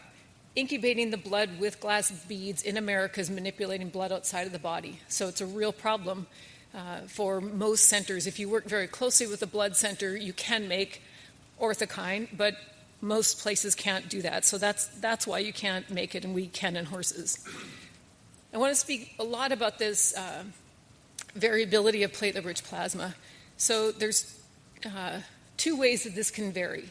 It can vary by the machine that you use to make PRP, but also varies by the person, right? You know there's a diurnal variation in your platelets. It matters if you just had a fatty sandwich. It really matters if you just exercised, how many white blood cells are decentralized and put into your bloodstream. So this is a study we did in the laboratory where we took blood from one individual, like let's say I took 100 cc's of blood from Tom Minus, and I put it into 3 different machines, A, B, and C. Sometimes, if you see the blood concentration of platelets is 232 here, you put it into this one, this manufacturer A, the platelet count actually went down. So in this case, this patient failed to make platelet-rich plasma, meaning the concentration of platelets was lower in the platelet-rich plasma than in their starting blood concentration. But that's not a failure of the person, because you can see in manufacturer B, they actually did make platelet-rich plasma, so you got over a 2-fold concentration. So about 10% of the time, either the person fails to make PRP, meaning no matter what manufacturer you'd make it with, it fails, or it fails in the machine. Now, if you try to do a study and you do a great sample size calculation, like this paper that came out that says PRP doesn't work in Achilles tendinopathy, and they have a fabulous sample size calculation. But if you also then put in 10% failure of making PRP, meaning your patient didn't get PRP, then they don't have adequate sample size to reach that conclusion. So you have to know that, did I actually give my patient platelet-rich plasma? And the way you can know that is either running a CBC or doing a smear and a direct count, but you have to know it in the blood and in the platelet-rich plasma. Wayne talked a little bit about these 2 very different types of platelet-rich plasma. There's one that's the Buffy coat based, which would be over here, and there's a couple examples. So this is a double spin technique, and down here is your interface, your Buffy coat. So these are the red blood cells, and your Buffy coat, well, there'll be a high concentration of platelets, 5 to 10-fold depending on the manufacturer, but it also concentrates white blood cells, so 4 to 7-fold depending on the manufacturer. The only company that I'm aware of, and I am a consultant, that makes plasma base that has a lower concentration but still concentrated platelets and low white blood cells is Arthrex's ACP, which is plasma based. So it's a very soft, slow spin, and you can see how different these 2 samples look. This one's pretty clear, has a really tight interface. This one's much softer. The other advantage of using Arthrex ACP is that you do not have to use anticoagulant, and anticoagulant is ACD, and the A stands for acid. So the pH this is a typical pH strip, if you remember those from chemistry. Your pH in your blood is about 7. The pH in ACD is 5. You mix it with blood in a 1-to-10 ratio that is very typical for these, and it's 6. Pretty acidic for tissue still, and people report that this really stings. So Alan Mersher and others have gone to buffering it, but if you don't have to, why would you want to buffer it? Why go through all those steps of trying to buffer it So that's another advantage of using the ACP. A lot of this work we did with Tom Minus a little while ago, but the question was really, are the white blood cells bad? We did this in tendon tissue. So we applied different types. We didn't use different manufacturers. We made our own platelet-rich plasma. So we wanted to answer what's the optimal number of platelets and what's the optimal ratio of platelets to white blood cells. This first study we did showed that platelets are tightly correlated to increasing matrix synthesis in tendons, so green is good, red is bad. Increase platelets, you decrease the MMPs, which degrade intact collagen. If you increase the white blood cells, that should be increased, sorry. You can tell I just copied and pasted. The white blood cells should increase matrix metalloproteinase, and we know that they decrease matrix synthesis. So based on this study, we started the concept that you want to have leukoreduced or absence of white blood cells. Then we wanted to know what's the optimal ratio, and we tested lots of different ratios. Again, we used different filters to pull in white blood cells, put them back in. And the optimal ratio of platelets to white blood cells turns out to be about 2,000 to 1. And no manufacturer can get near that yet. The highest ratio would be about 800 to 1, which is the soft spin, the Arthrex ones. Most of the other ones that are Buffy coat are around 60 to 1. So nobody can reach this ratio, but the goal of this study was to drive industry forward, not to compare company A to B. Then, holding that ratio steady, we wanted to ask how many platelets is more better. And then we found out that when you have this ratio, again, very leukoreduced, that the lower two concentrations were good. And it's not just that the response plateaued off. When you got too many platelets, your response actually was a negative feedback, meaning there's less matrix synthesis. So more is not better. These numbers turn out to be about 2 to 4-fold over baseline. So 2 to 4 times more platelets in your PRP than in your starting blood concentration. And it's not all the white blood cells that are bad. It's really just the neutrophils. As you can see by this correlation curve, the neutrophils are tightly correlated to the amount of interleukin-1.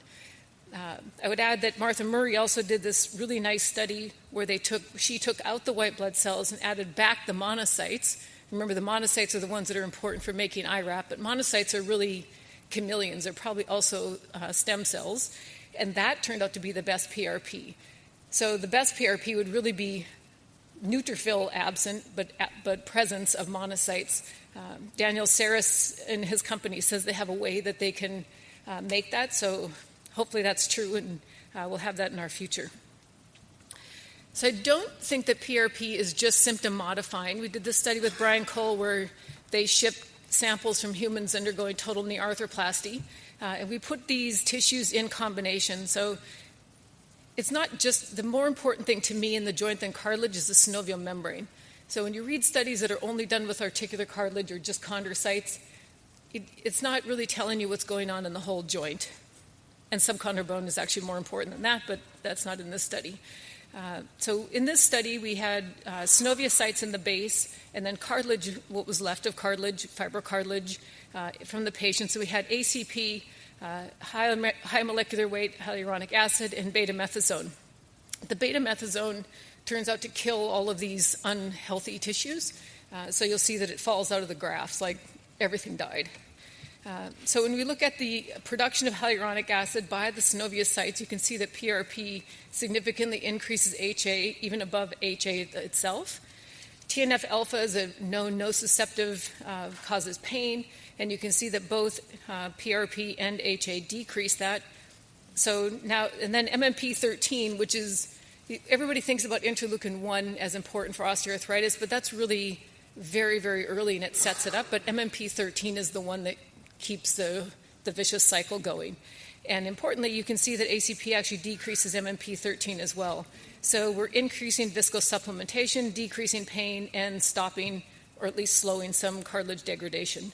So I don't think it's just pain symptom modifying, although I do believe that. And at least for me, if I can get their pain relieved to some degree, then I can be much more assertive with rehab.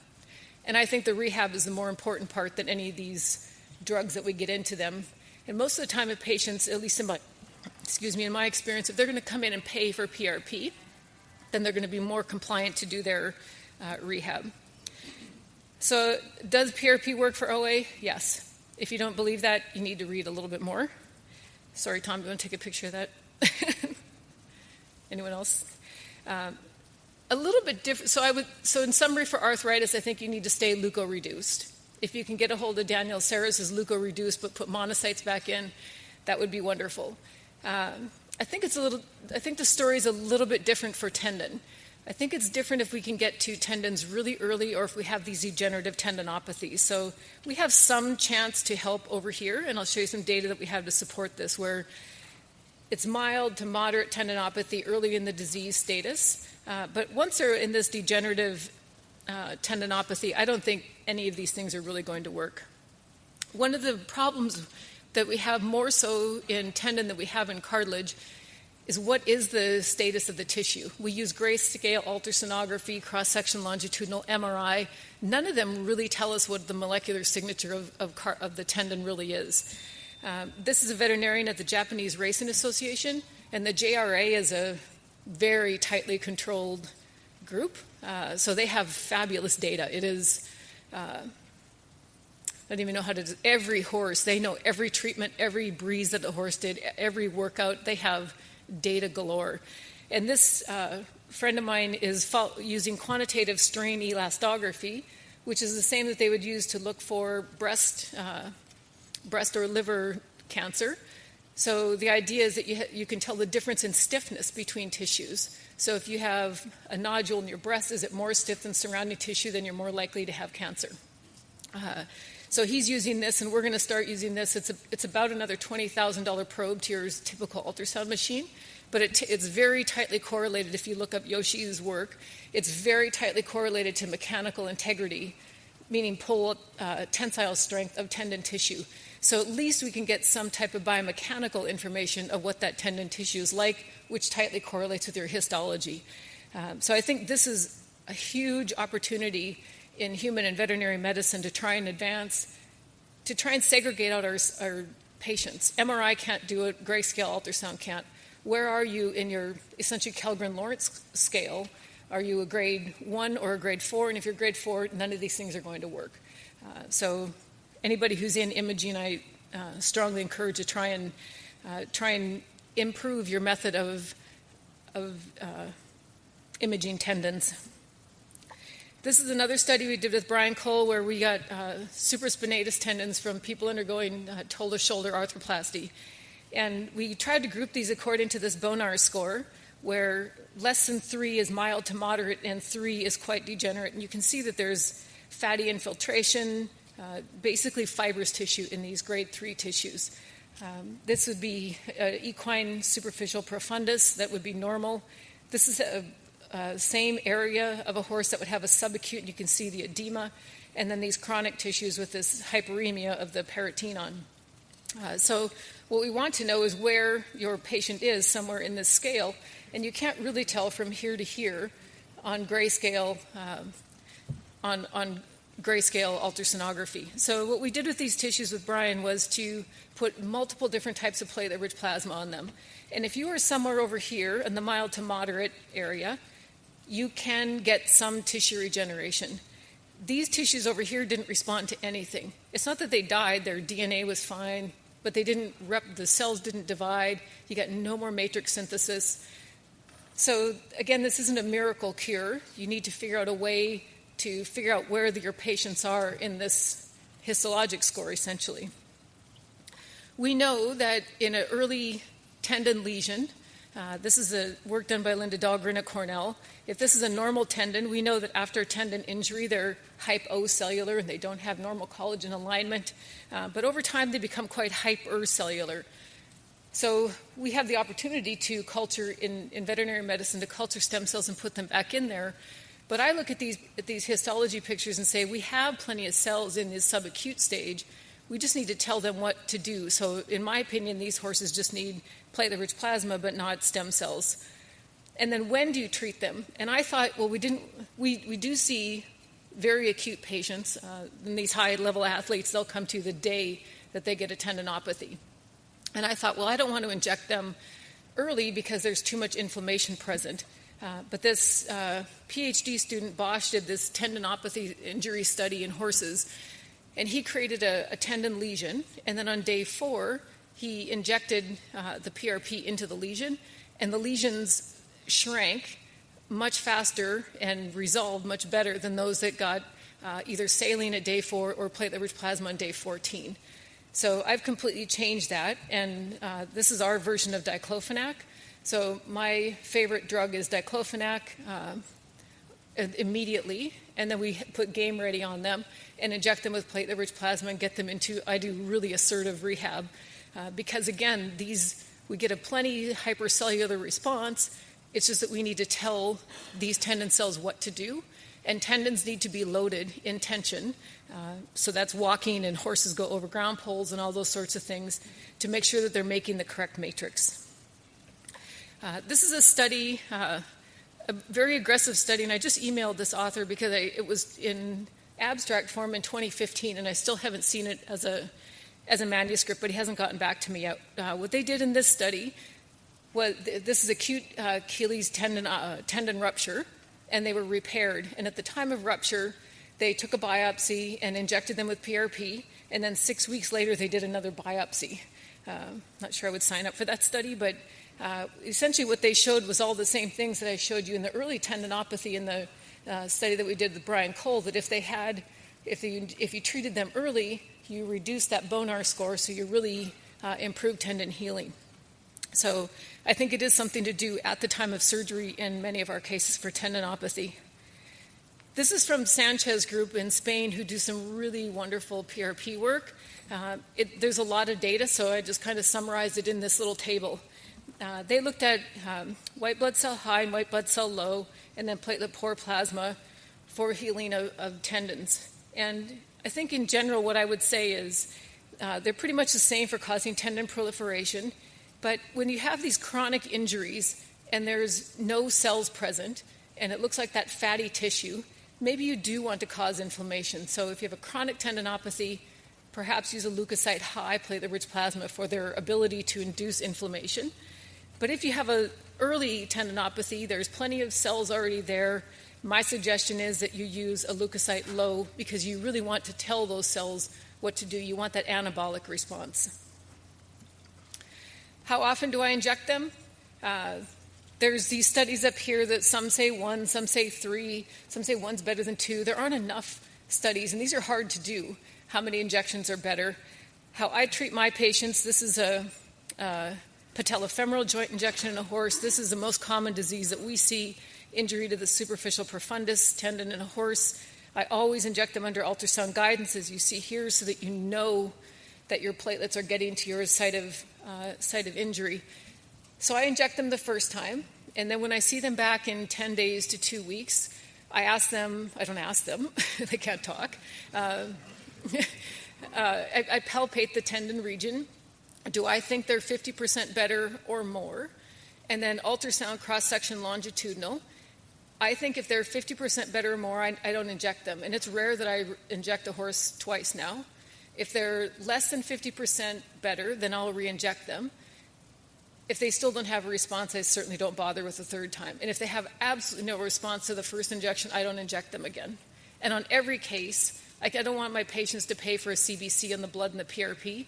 So in every case, I make a direct smear, and then we do a manual count. So I know if I actually gave that patient PRP.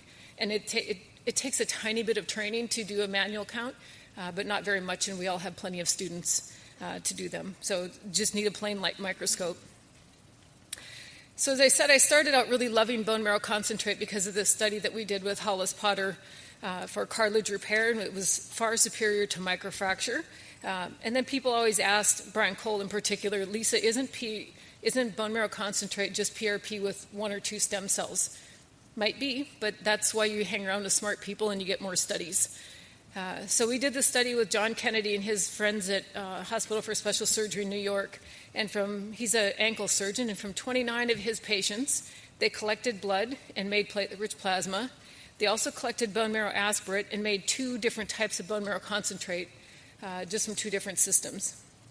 So then we got some of each of these samples, and He did the clinical counterpart for injecting them back into his patients. From the whole blood PRP, bone marrow aspirate, bone marrow concentrate, we did cytology, so we looked at all these different counts. We looked at all these different cytokines that we think are important for musculoskeletal repair based on an ELISA. And then from the bone marrow aspirate and the two different concentrates, we cultured them to measure colony forming units. So that should tell you each stem cell, you plate them kind of sparsely, and each stem cell then forms a colony. And the current numbers, and so now we're working with Greg Lutz at Hospital for Special Surgery. He's a physiatrist, I'm pretty sure. I've never actually met him, we just get his samples.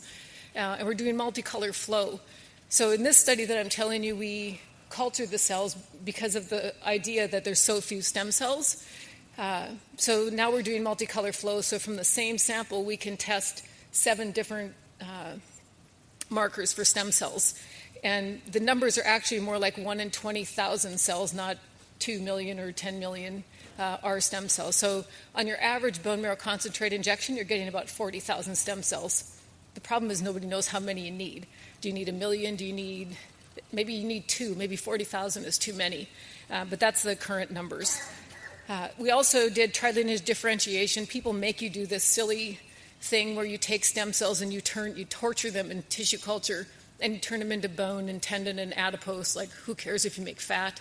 But you have to do that to get past many of these reviewers. And then we did flow cytometry to look at all these different markers. So one of the other things that is incorrect, which you might hear people talk about, is that there's more platelets in blood than in bone marrow, and that's not true. It's just that when if you pull on your bone marrow aspirate really hard, which most of us pull and don't, and you're going to get that lysis, you also activate the platelets and they clump. So if you just run your platelets if you just run your bone marrow aspirate or concentrate through a CBC machine, and you don't actually look at the smear, you're going to get a false low number. So I say that because the number of platelets in your bone marrow aspirate, and therefore your bone marrow concentrate, is very similar to the platelets from your blood to your PRP. So it is kind of PRP, but what else does it have in there? So there's no difference in the platelets between PRP and bone marrow concentrate. The bone marrow concentrate that we made for this study were all Buffycoat based, so like Harvest Technologies that I showed you before, and for sure there's many more white blood cells and neutrophils, but also monocytes. Remember, monocytes make IRAP, make orthokine, make regenokine. So I've told you all along that we don't want white blood cells, and that's why I went to PRP, and now maybe we're coming back the other way. So if the platelets are the same in PRP and bone marrow concentrate, then the platelet-derived growth factor isn't different. But we do see some differences in the different TGF-betas and some of the catabolic cytokines, and many things were not detectable even at high-sensitivity ELISAs. So they're different. There's good and there's bad in both of them. But the one thing that was fascinating to us is the amount of IRAP or orthokine or IL-1RA, whatever you want to call it, in raw bone marrow aspirate and in bone marrow concentrate. So this gray bar is the highest concentrations that have ever been reported using orthokine in humans. So if you go over to Germany and you make orthokine, that's as much IL-1RA as you're going to make. And if you look here in bone marrow aspirate, you already have, just by even if you just want to inject plain bone marrow aspirate, you have more IL-1RA than they can even make with these different systems.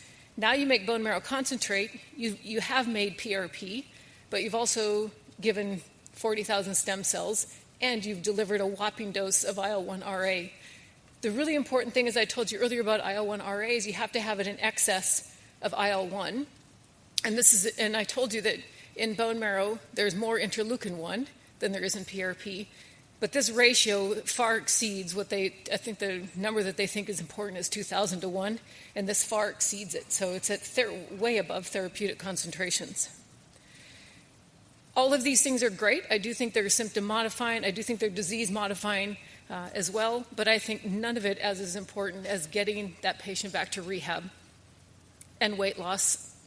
I call them well covered. If your veterinarian tells you your animal's well covered, it's fat. We just can't say that because they get very sensitive. The owners get sensitive. I don't talk about the owner's weight. happy to entertain any questions.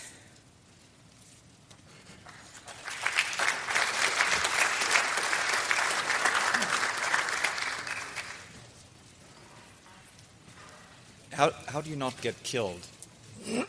Like I saw all those pictures of you kneeling right next to the hoof and aspirating someone from a horse sternum. Do they get sedated, or how do you do it? Actually, it's an interesting question that most of a small needle and a really good handler. The only thing that keeps me safe is a handler. Good, I should get that in clinic. Yeah, but small needles. Any quick questions? Yes. This would be a question for both of you, but in humans, and you're going to recommend PRP to a patient for injection in the joint, how many should we tell them they need? And you probably don't know, but what do you tell yours? Do you have an academic answer for that? Because I don't. There's 2 or 3 papers. Some say 1 is better than 2. Another one says 3 is better than 1 or 2. The question is, how many injections do you give for knee pain for PRP? I think you give them 1 injection and you see them back in a couple of weeks and see how they are. Elizabeth DeCone was the one who really inspired us to do that What is PRP Doing study, because she was the one who first said, you know, these patients are coming back 5 or 6 days and they already have symptomatic relief. So I would say if you have a really good response in a couple of weeks, I would probably stick with that.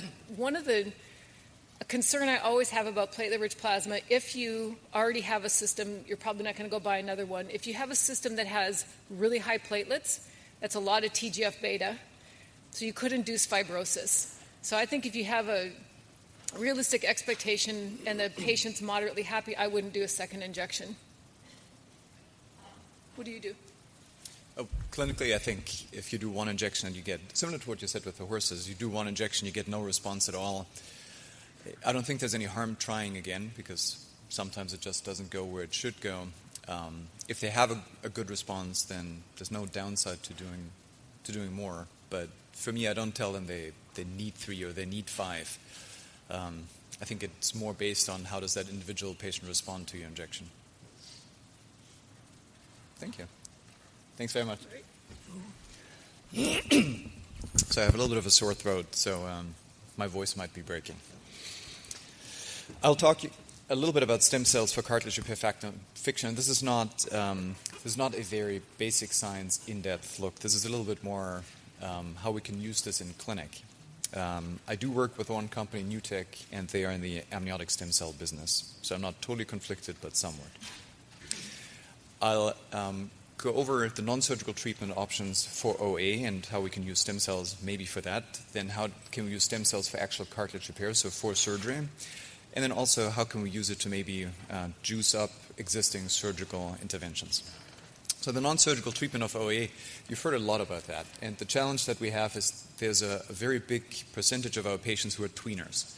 They are not the ones where you look at and they are bone on bone and they are 70, and yes, that's a good candidate for joint replacement. But some of them are also not 25, have a focal defect where we say, yes, you're a great candidate for cartilage repair. They're these tweeners, and they might be in their mid-40s. They had an ACL tear with a meniscal resection when they were in their late teens or early 20s. Now it's 20 years later. They have some arthritis. They do have limitations. They have limitations that they're not willing to accept, but they're not ready for really anything. So what do we do with those patients? Historically, we've told them, well, if it hurts, don't do it. Patients don't really like hearing that. Take anti-inflammatories. You've heard from Wayne before. Anti-inflammatories are great, but if you use them all the time, they can land you in the emergency room. Rehab is important. People always ask, well, I have arthritis, what's rehab going to do? Well, for any given level of damage, you have a potential how good or bad you feel, and it sort of makes sense that the stronger you are, the better you can compensate for the limitations you have, structurally limitations. Bracing, if it's just a little bit of a neoprene sleeve, little wedges on the side, that's okay. Unloader braces, I do use unloader braces. Patients almost universally hate them because they're big, they're bulky. So by and large, I use bracing in my clinic more. If you have an activity that hurts you for an hour or two, For that, unload a brace is fine. If they like to play tennis, they like to go hike, or they go golfing, for that's fine. If you have pain walking into my clinic from the parking lot, bracing is not for you, because you're not going to wear it 24/7. And then steroid injection we heard about. I think for acute flare-ups, that's a great thing, but if your baseline over the years has crept up and now you just have pain all the time, but your pain today is not different than it was 6 months ago, steroids, I think, won't do anything. But by and large, once all of that has been exhausted, we tell patients, well, there's nothing else really to do. Come back when you're old enough for your knee replacement.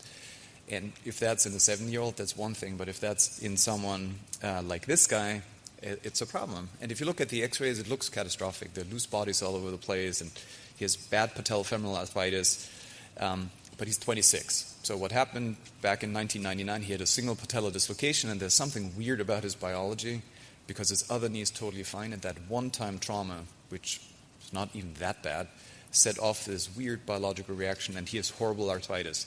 And you can do clean-out scopes, but what else are you going to do? So for this patient, we need to find something that's better than if it hurts, don't do it, and maybe do a cortisone injection here and there.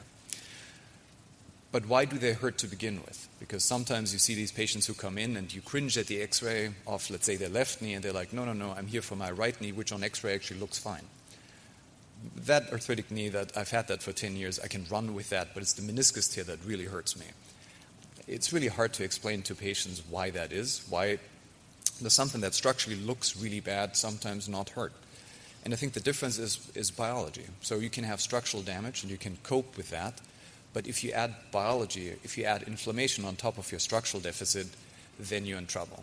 So it's the patient that has known arthritis, but something went wrong. Now all of a sudden they have inflammation, synovitis, they have an effusion, and everything goes down the drain.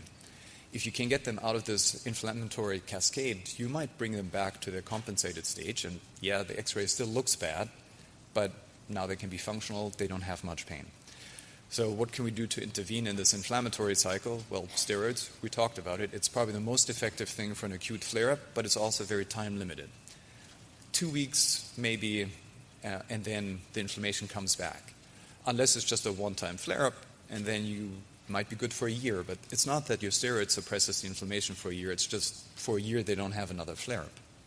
HA is controversial. It acts probably as a mild anti-inflammatory, has a longer duration, but at the end, it's also not great. So that's why we're looking for biologics. You heard a lot about PRP. That has, as you heard, anti-inflammatory effects. Stem cells, that's what patients come in, that's what they want. That's the new frontier. It makes them regrow everything, and it's amazing. And if you read these airplane magazines, then now you don't need joint replacements anymore because it can give you a new lease on life. And unfortunately, that's not true. We all know that. But before I go too much into that detail, let me spend 1 minute just talking about the reality of what can we actually use.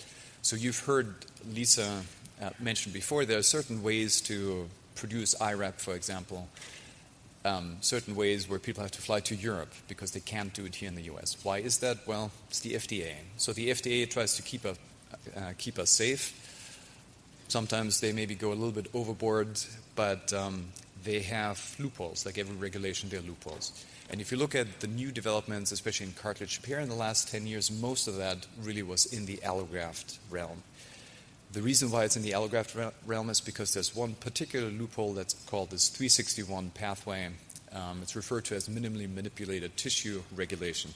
So what the FDA says is that if you take a tissue, either from you or from a donor, and you only minimally manipulate it, so you can take a tendon, you can size the tendon, you can wash the tendon, you can store it, you can freeze it, and then we can use it for ACL reconstruction. That's considered minimally manipulated. But if you take blood, you take the blood out of the intervention room, you bring it somewhere into the lab, you put it in a little plate, you grow it overnight, you treat it with growth factors or enzymes or whatever. Now you're making a product. And the FDA sees that the same way as a company makes a blood pressure pill. So now they want quality control, and you need to prove that it's safe and effective. And now all of a sudden you go from, well, we'll just do this in our OR, like a BMAC, for example, to all of a sudden I need multiple randomized control trials that will cost you tens of millions. So if you follow this manipulated pathway, you can do things. And you can do things like PRP, you can do BMAC, you can even do some allograft tissue, provided it's minimally manipulated. But as mentioned, as soon as you start culturing, not okay. So back to stem cells. What are stem cells? People always thought stem cells, especially for cartilage repair, stem cells go in and then they look around, they figure out what tissue you expect them to become, and then they turn into that tissue. So you inject a stem cell, it becomes a chondrocyte, and then it makes cartilage. The understanding nowadays is a little bit more that they are more factories, they are more the helpers. They produce certain factors, and they produce growth factors, anti-inflammatory factors. They regulate the environment more so than anything else. So think of stem cells more as little factories that can help other cells effect repair. What type of stem cells are around? So embryonic stem cells is probably the one we've heard about the most because that's the most controversial. In the US, by and large, that's a no-no. We don't use that, both for ethical concerns, and then also it's a very young cell. It can become anything, including tumor cells, and you don't necessarily want that. There are induced pluripotent stem cells. That's very elegant. You take a grown-up cell, you treat it, and it reverts back into a stem cell. I think that has huge potential, but that's not something that's in clinical practice right now. That needs a lot more research before the FDA will say, yes, you can inject that into a patient, which limits us pretty much to the adult stem cells. And in the adult stem cell world, they're autologous, so taken from you, given back to you. That's the most common one is bone marrow, which you've heard a lot about, but also adipose tissue can do aspirations of fat, take the stem cells and re-inject. And then they're allogeneic, so from somebody else injected in you. That's elegant because you don't have any donor site morbidity. I don't have to poke you to get it and then poke you again to give it back to you. And you can do a little bit of maybe quality control where what Lisa had described before. If I take it from you, I really have no idea how much PRP, platelets, or bone marrow you make. So you can make this a little bit more off the shelf. I'll just talk about 3 different types. So amniotic stem cells, they come from amniotic fluid. So during deliveries, C-sections, consented women, the amniotic fluid gets drained off just prior to the C-section. And then depending on which company you get, it's either just the amniotic fluid where they just centrifuge out some of the cells, or they mix it with some of the amniotic membrane, which is thought to have proteins, glycoproteins that can be helpful for healing. So there's a lot of data on what happens when you do surgery in the womb, in utero surgery, and those babies get born with hardly any scar tissue. As soon as you operate a baby, day 1 after delivery, get scar tissue. Why is that? Well, there's certain factors, and it's probably part of the amniotic fluid and the amniotic membrane that helps the scarless healing. So the pros, of course, there's no donor site morbidity. You have a ready supply. It's obviously not age-related, so whether you are 20 or you're 70, if you get allogeneic cells, you can always deliver a fairly equal quantity. The cons, allogeneic, so yes, there's a very minimal risk of infection, but these patients are all screened, and it costs money. Getting the cells costs you quite a bit of money. That problem you don't have with autologous tissue, but here at least you have the cost of the kit, the cost of the centrifuge. I won't talk about bone marrow too much because Lisa had done a great job doing this. And then a little bit about adipose-derived stem cells. There's no shortage of fat in our country, which is great, at least for this application. And fat itself has probably the most stem cells of any tissue that we have. The pros also, there's no significant decline in stem cells in fat tissue. That's why at 70 you can gain weight just as easily as you can do that at age 20. So you get a very large cell yield. There's a little bit of a morbidity. It's probably of the 2, BMAC and adipose tissue. It's the most painful or the more painful procedure both for the person harvesting as well as the patient because you do a lipoaspirate. So first, patient lies down, you inject this tumescent solution, which is saline and lidocaine and epinephrine so that they don't bleed too much. Then you wait 15 minutes, and then you go in with an even larger needle that's about that long, big syringe, and you pull it off and you make multiple passes. It's more uncomfortable than terribly painful, but if someone is a little anxious, it's not a thing that you want to do awake in the office. What are the complications? So one of the issues with stem cells I briefly alluded to, for embryonic stem cells, you worry about tumor growth. theoretically you can get that with any kind of stem cell, but the older the stem cell, the less likely that is. So bone marrow from you, that's an adult stem cell. That doesn't happen. Fat doesn't happen. Amniotic, they are just a touch too old, so with amniotic that hasn't really been seen. Embryonic, that's an issue.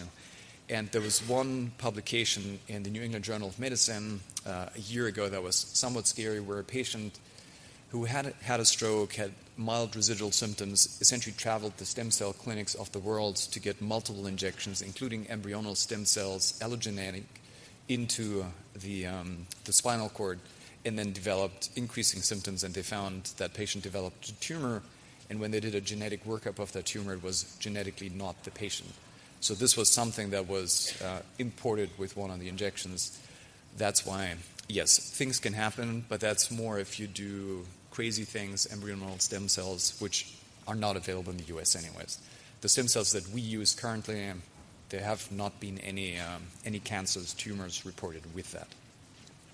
So what are the results of stem cell injections? If you break it down, fat-derived BMAC and amniotic, overall, it's pretty thin, the literature. Randomized trials, almost non-existent, no trials that compare which stem cell might be the best. They all show in more or less well-done cohort studies that they help. People have clinical improvement in their symptoms. We recently ran a prospective randomized trial comparing these amniotic stem cells versus HA versus saline. It's a multi-center trial of about 200 patients. It's not done yet. Unfortunately, there are some centers that haven't fully completed it, so I can't give you data for the full trial, but if you look at patients who had asked to be rescued, meaning they were not happy with their injection, the amniotic had the lowest ask for rescue of all three groups and was blinded. So there's something to it. I just can't tell you yet how much there is to it. So back now to us as a surgeon.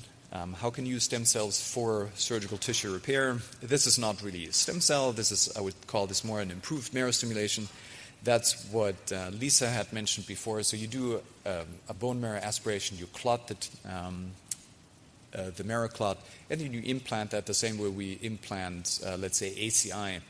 And Alberto Gobbi in Italy had done several studies on this, and it seems to work fairly well. So it produces a good repair tissue that over time increases in collagen II content. There's a lot more work now looking at the combination of using BMAC to bring in stem cells, which I'd mentioned secrete growth factors and anti-inflammatory factors, and then bring in a little bit of cartilage, so chondrocytes from an autograft. So essentially at the time of surgery, you harvest a little cartilage biopsy, you chop that up pretty finely, and then you combine it with BMAC to deliver stem cells and chondrocytes into the defect. That's still very early work, but that looks promising. And given that there are many countries in the world that don't have access to allografts or ACI, this is a pretty decent option that might be better than microfracture alone. This is true stem cell repair. This is a trial that we did in Chicago, and here a couple of years ago, there's a company from Korea. They take, also during deliveries, they take blood from the umbilical cord, take the stem cells out, and then, and this is the reason why it's not on the market here, they plate them out. So these are cultured stem cells so that you get more stem cells, a higher concentration than just from the aspirate alone. It gets mixed with HA. It forms this jello type that you see in the top right, and that gets implanted after a drilling. And then at the bottom, you see a second look, arthroscopy after a year, where it has formed very nice repair tissue. And then this is an MRI scan at 1 year, again showing very nice repair tissue. This is not in the market, probably will never come to the US, unfortunately, because the hurdle to get through the FDA, it's so costly for a small market that the company actually now is setting up a clinic in Central America, will run ads in the US, and if you're interested, you pay a lump sum, they fly you down, you get operated down there, and they fly you back. It's cheaper for them to do that than to develop the product and bring it on the market here. And that's sad, because this is good. This is approved in Korea. They've treated, I think, over 2,000 patients. And now, very briefly, we're running out of time. How can you use stem cells as a surgical adjunct? Meaning, you do surgery the same way we do surgery currently, but you want to maybe juice up the results a little bit by doing something post-op in the clinic. This is one example from Asia where they took a little bit of fat pad during a debridement, They isolated cells from the fat bed, then they injected it afterwards, and they showed that there was a significant improvement. They mixed it with PRP, so yes, you could criticize, was it the PRP or the MSCs, but these patients showed clinical improvement. This was a 2-arm study where they also took fat during the arthroscopy. They took out this VSF, vascular stromal factor. If you look at fat, you have the fat itself, and then you have connective tissue in between the fat. That's where all the stem cell lives. That's where the blood vessels are. The fat itself is inflammatory, so you don't want that. So you wash out the fat, and then you're left with this connective tissue with the stem cells. That's VSF, vascular stromal factor. That got injected back with PRP again, and it was significantly improved compared with those patients who had no post-op injection. This year is probably the most amazing, and like subprime mortgage, also the one that I believe the least. This is a study that comes out of Malaysia, and this is someone who takes patients who have bone-on-bone arthritis, terrible. On the left, does a very generous microfracture. The whole thing looks like a golf ball. And then these patients get treated post-op with stem cells that are taken from blood. So you donate blood, they take out the stem cells, and then in weekly injections afterwards, they get re-injected. This is a second-look arthroscopy. I think that was at 1 or 2 years, and you see complete healing. This looks almost like a normal joint. And if you look at the pre-op MRI scan, which to me is end-stage osteoarthritis, this is a candidate for partial knee replacement. And then you look at the post-op MRI scan on the right side, you see the drill holes from the microfracture. So this is a patient who actually had surgery and has beautiful repair tissue right on top. If that turns out to be true, I think that's amazing, and then we can really make an impact in keeping arthroplasty out of patients' lives. So in summary, the non-op biologic intervention for chondrosis, they have huge interest because we have a large patient population that currently we don't have good treatments for. Problem is there's lots and lots of hype, still very little data, although that's in development. If we look at our established treatment options for cartilage repair, about 70 to 80% good at 10 years, which is good, but it could be better. The primary goal of any intervention is symptomatic pain relief. So if somebody comes in and they have pain, I want to relieve that pain. There's a secondary interest. Yes, I would also like to affect structural repair, but pain relief is really the most important thing. And that's, I think, something that stem cells, PRP, we're pretty close to being able to provide that, symptomatic relief.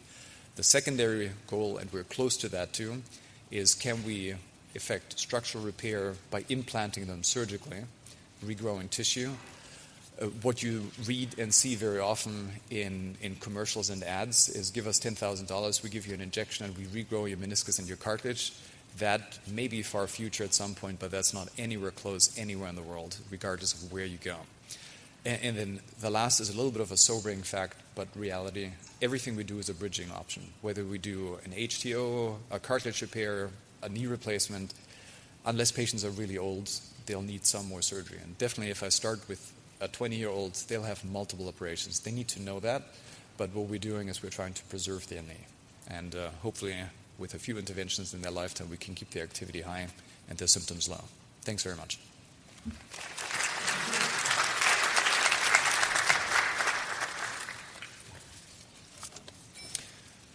So I guess I need to ask myself questions unless one of you bails me out.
Yeah, and this FDA loophole alluded to is good and bad. So the good part is that we can get things into clinical practice a little bit more quickly.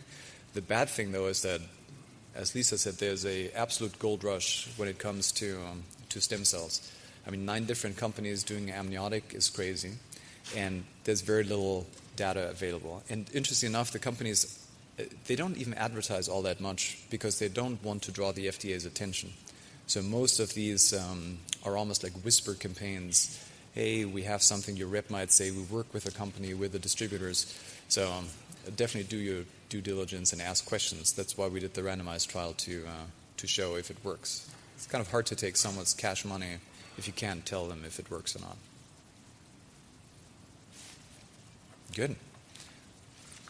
Any other questions? Then, last but not least, the man who started all of this, Lars Peterson. Tom, do you want to introduce Lars? That would be good.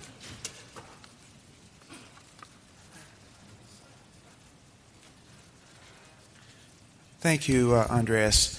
Well, I'd like to introduce, all of you know of Lars Peterson, but I know the man.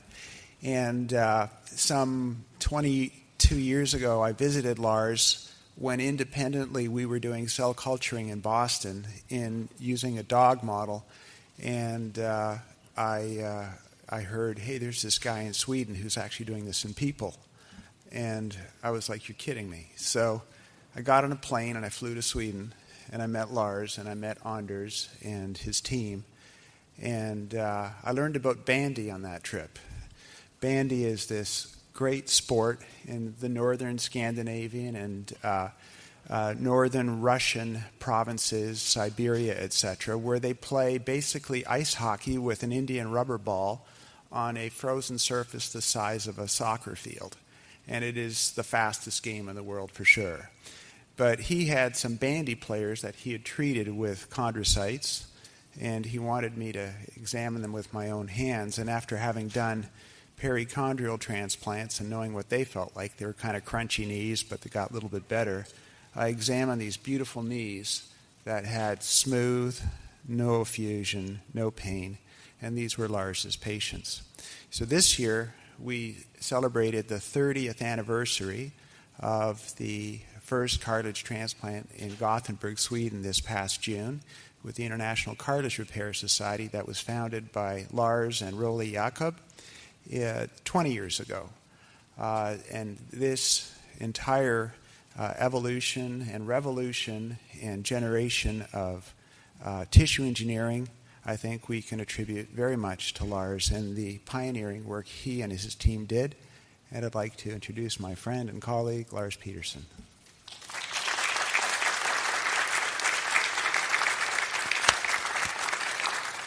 And that's a Swedish bear hug, and you all get it when you get to know him. Yeah. Well, thank you, Tom, for a very nice introduction.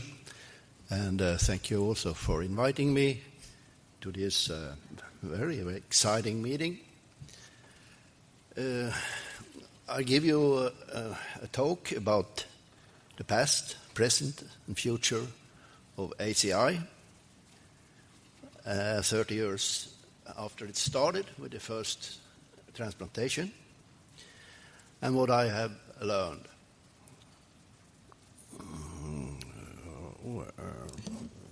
Let's see now.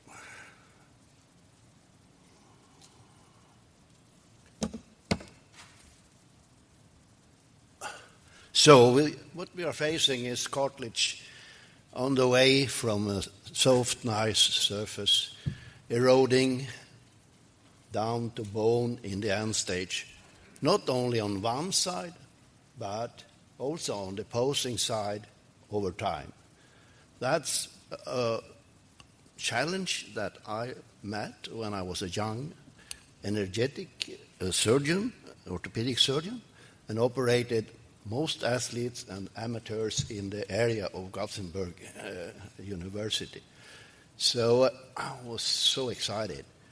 But I found after a while that ACL was possible to treat also meniscus decently, and some other we could do like osteotomies or stabilization and ligaments. But cartilage lesion, that we found no solution for.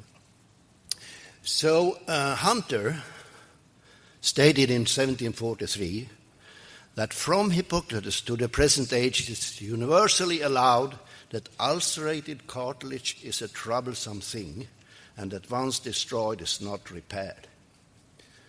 And Hippocrates, he was the first physician 400 before Christ, and he has his reputation is outstanding. He realized it at 2,000 years ago. We are still struggling to treat it with all the development in biological engineering and in science overall. So it's really a challenge to stand here in front of you today, because he claimed that cartilage will progress into nude bone, and that is osteoarthritis. By enzymatic degradation and mechanic wear. Mencken, a professor from this university, stated the enzyme hypothesis. So when it starts, whatever trauma, whatever microtrauma or disease, or as a secondary osteoarthritis, we have a damaged area with cellular lesions in the area of the wound, and no possible healing will occur. And why? Because the cells are meeting an area with necrotic tissue in the center of the defect. And these cells are releasing enzymes that will counteract any repair tissue to stay permanent in the area.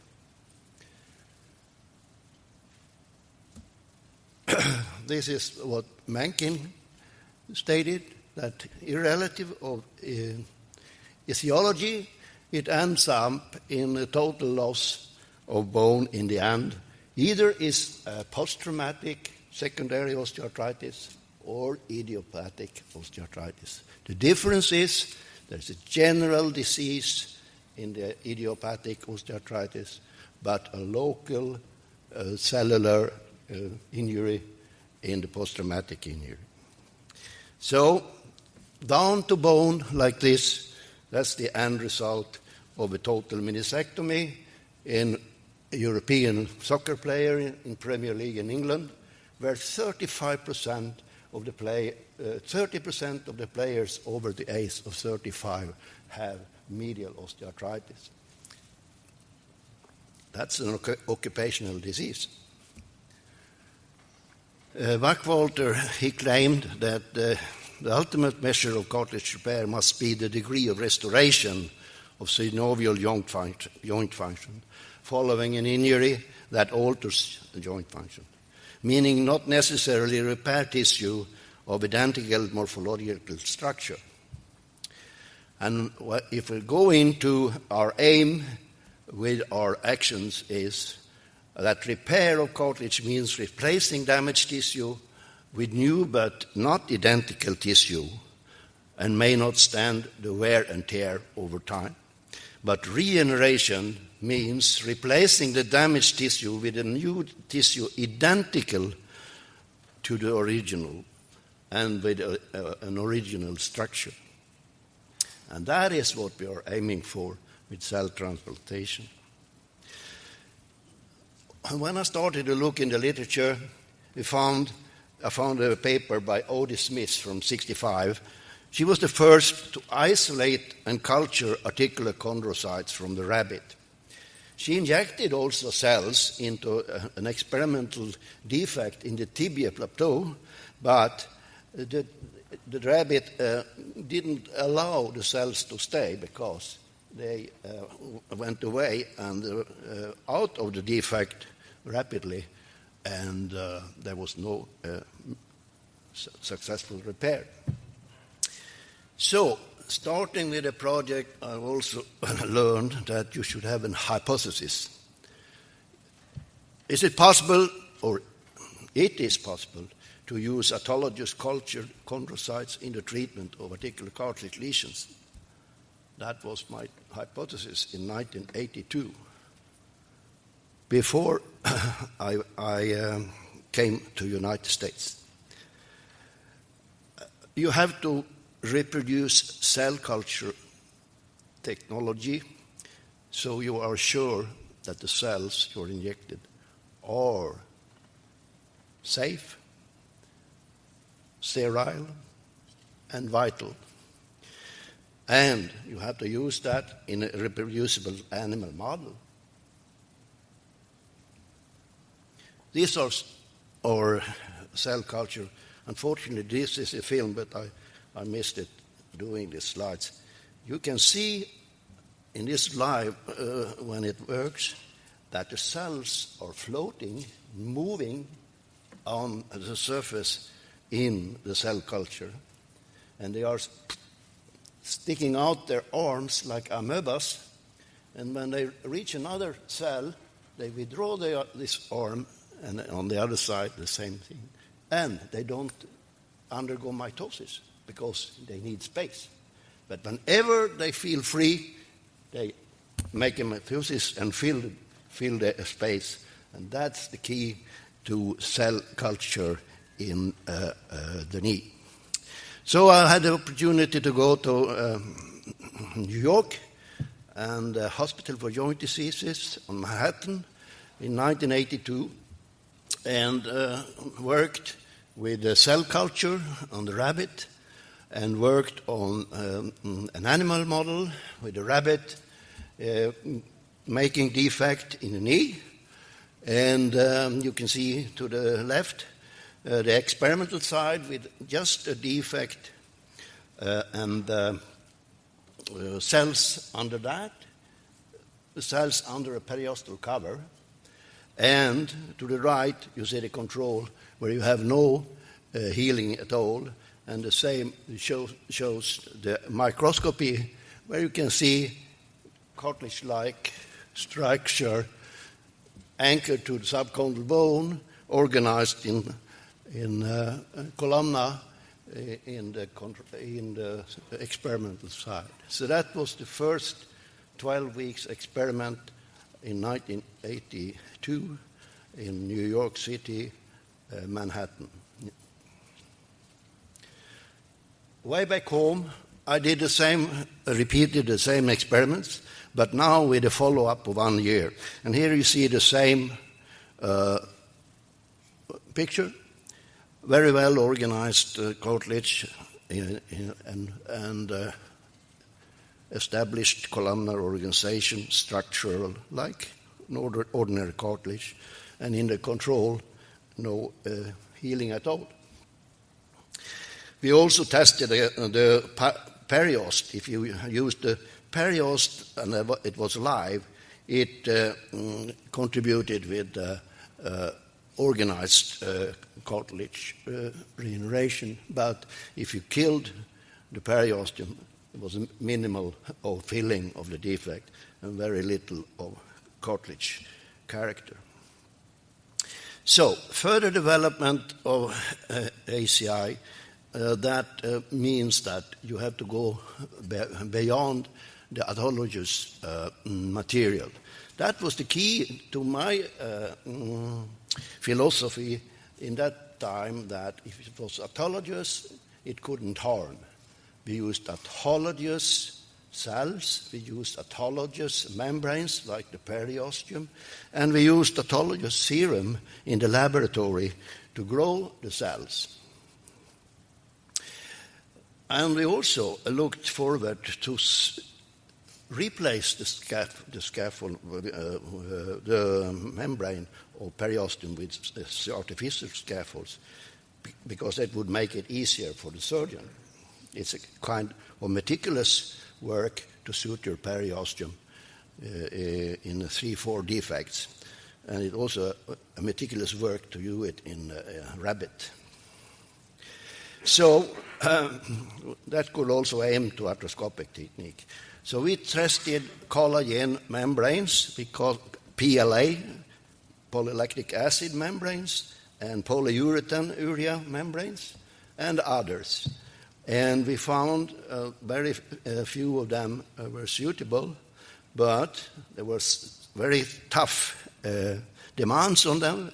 They should be biocompatible, biodegradable, and had biomechanical properties like low friction surface and mechanical stiffness to support the weight bearing during the cell population in the scaffold would grow into cartilage.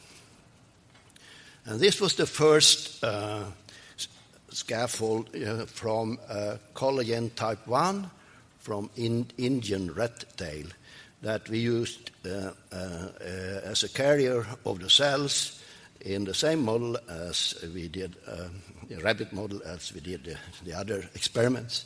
And 86% show the healing of the defect, as you see to the left, and to the right, no healing at 12 weeks. So it worked with a collagen type 1 scaffold. But we didn't continue with that because we saw very big hinderness in the approval by FDA and European authorities.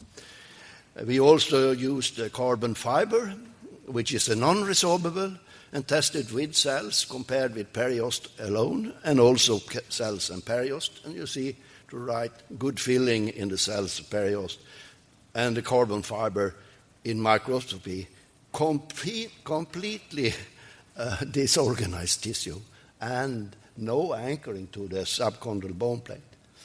We also tried some collagen sponges with a pretty promising result.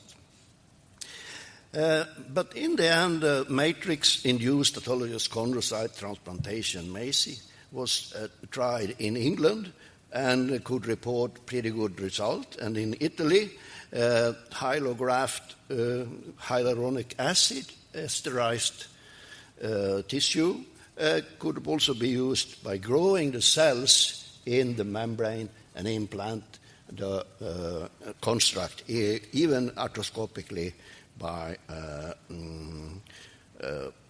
debriding the area and then sizing it perfectly and then push it with press fit down into the defects. So that was 2 great steps forward.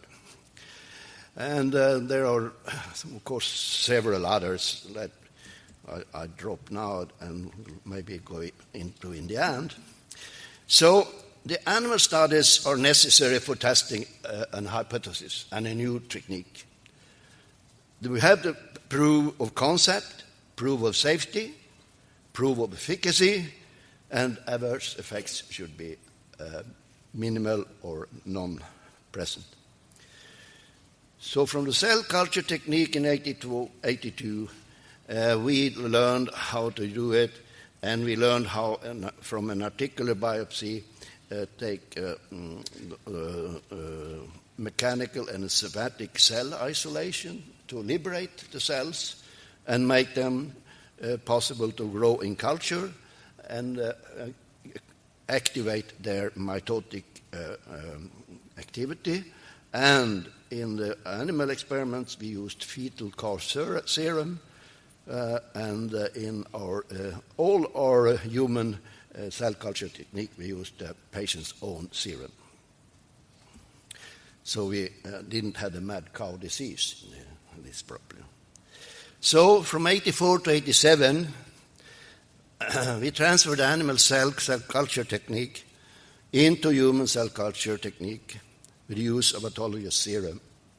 And the main guy was Anders Lindahl, who I have been working with since 1984 and still working with. And we also did some experiment and see what the different cell types of the progenitor cells of chondrocytes would be able to. We found different types of cloning effects in different types of cells. So by picking the best cell types in cloning, you could increase the number of cells. So what I have learned from the animal experiments is that safety, sterility, and viability of the cells is number one. Cell culture technique must be tested in animals before going into humans. And step forward was when we was lucky to get this procedure approved by the ethical committee of the medical faculty of the University of Gothenburg in 1987 with the use of autologous serum. Strict protocol must be used, and the first ACI was performed in 1987, 30 years ago, and we had the ceremony in Gothenburg this June, and today is the exact day of when the first ACI was performed. So we have to also stand up to a good laboratory practice and FDA and European Union approval. We got the FDA approval in 1997. Since then, over 45,000 patients have been treated worldwide with two-step procedure, as you know, arthroscopy to evaluate the defect and to harvest the biopsies. We harvest the biopsies from the upper medial or upper lateral or from the notch, which actually Tom taught me that was a good space. But we haven't had any donocyte morbidities. The cartilage is then treated with enzymes, and the cells are isolated, and then span into a syringe. And we inject them in the second procedure, which still is an arthrotomy, if you don't operate small lesions, where we can do it arthroscopically. But I have spent the last 20 years of extending the indication by approaching post-traumatic osteoarthritis and large and multiple lesions. And that is, I think, very important too. So injection under membrane after removal carefully of all damaged tissue and a margin to normal cartilage.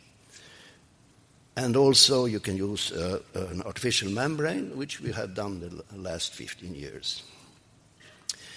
So indications have been symptomatic chondral or osteochondral lesions, OCD, on the femur or patella articular surface to start with, 1 to 2 up to 16 square centimeter. The largest single defect I operated is 26 square centimeter and covered the whole trochlea of the knee.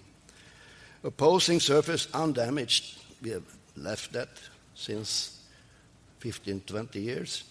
And we don't care so much about the chronologic age of the patients. We look more to the biologic age when staging the indication. And the patient, of course, will be compliant to the treatment.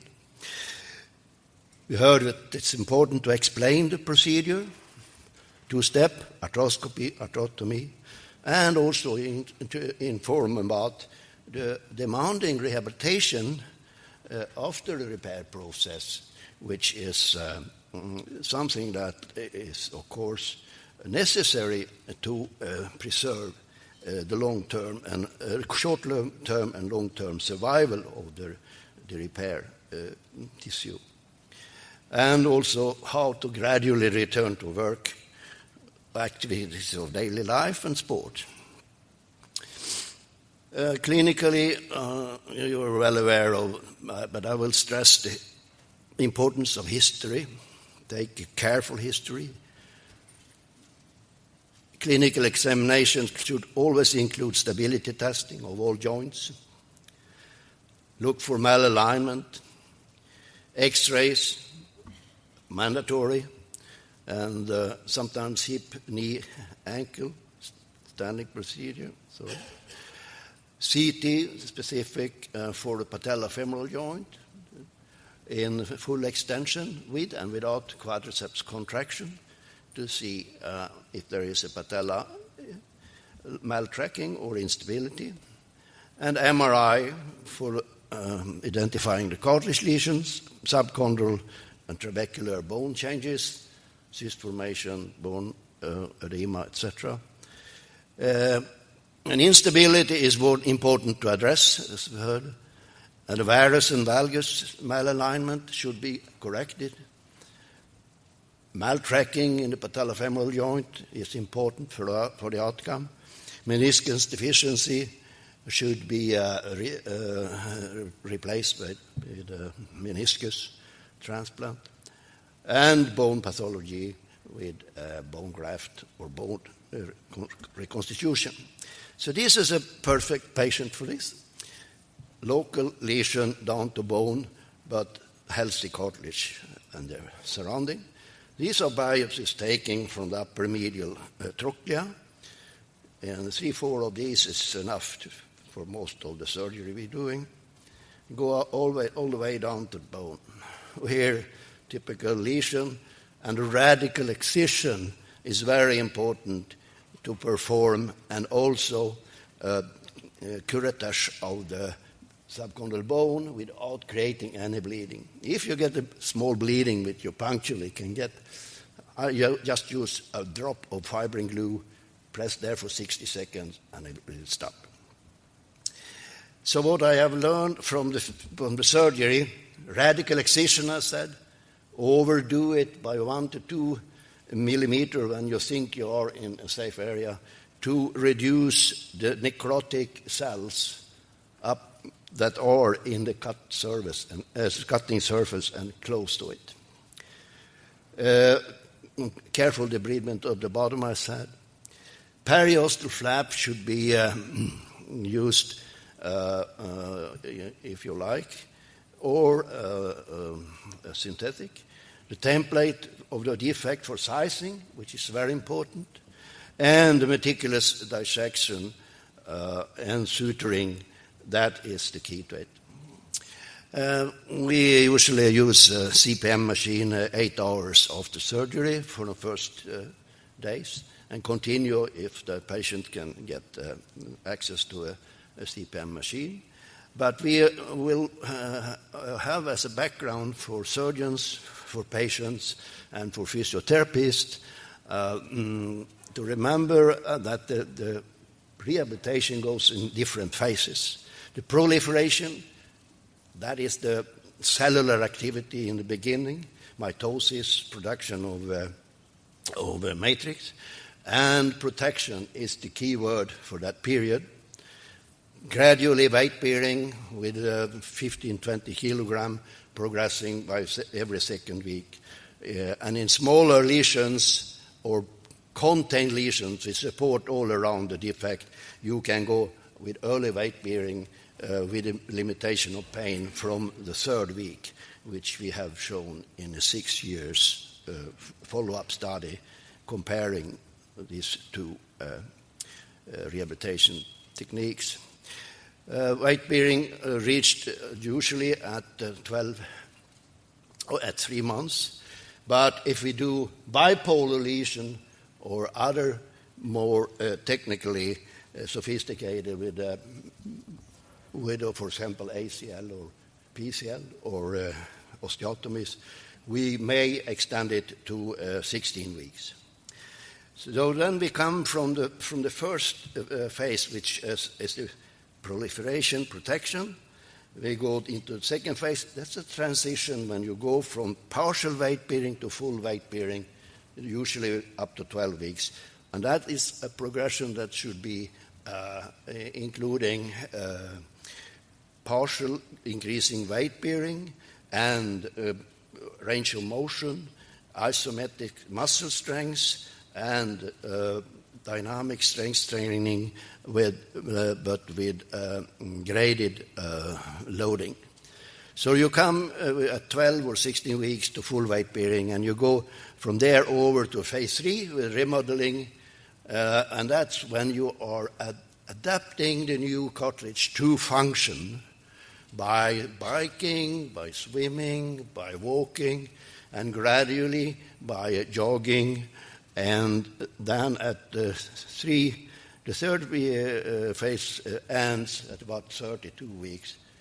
Then you go for the maturation phase, which is when the cartilage is getting harder, more adapted to weight bearing and all function that you have performed.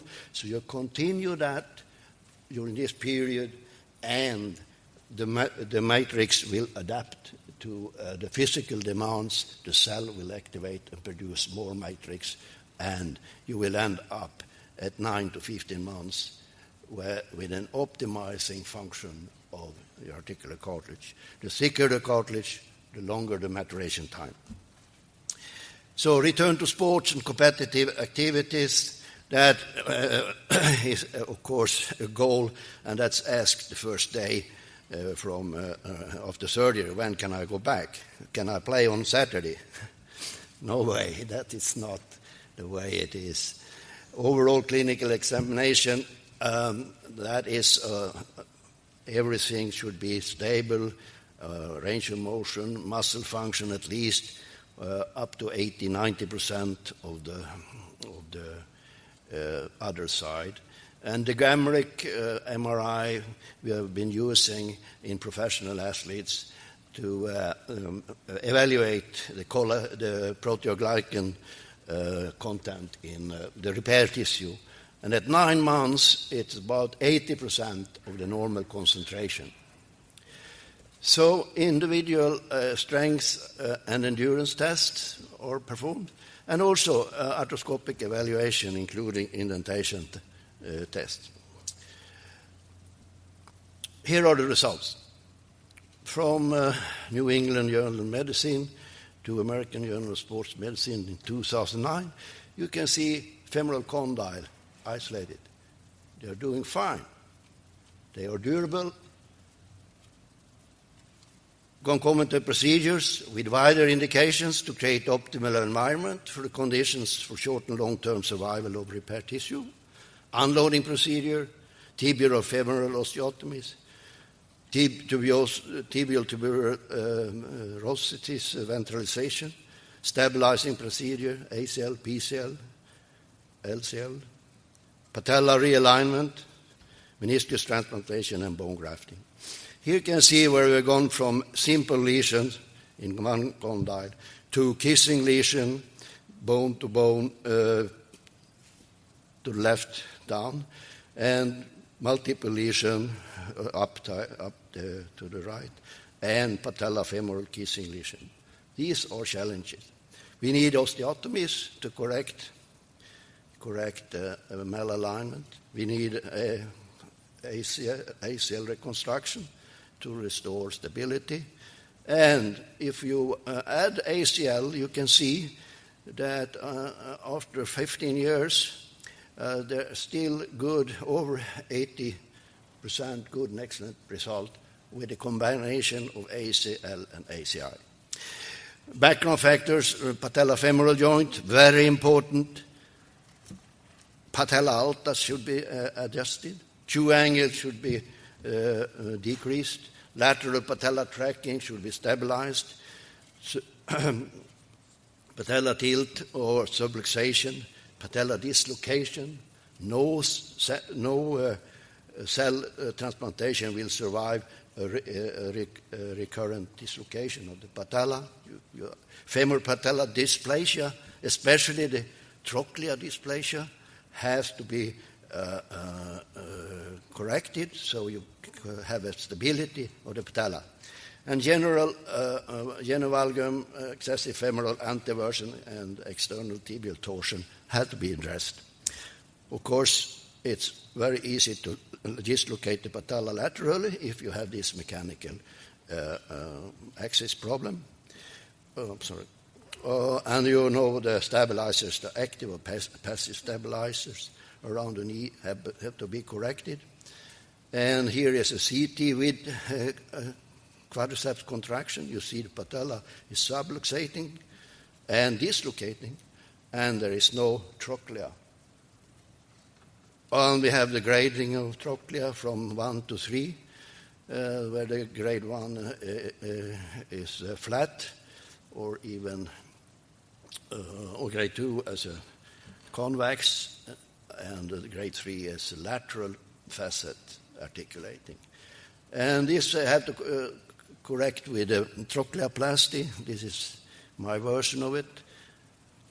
Take away the cartilage in the center of the trochlea, aiming to the notch of the femur, and remove the synovial lining, remove the cartilage and bone on the anterior surface of the femur, and resuture the synovial membrane to cover the bone down to the cartilage.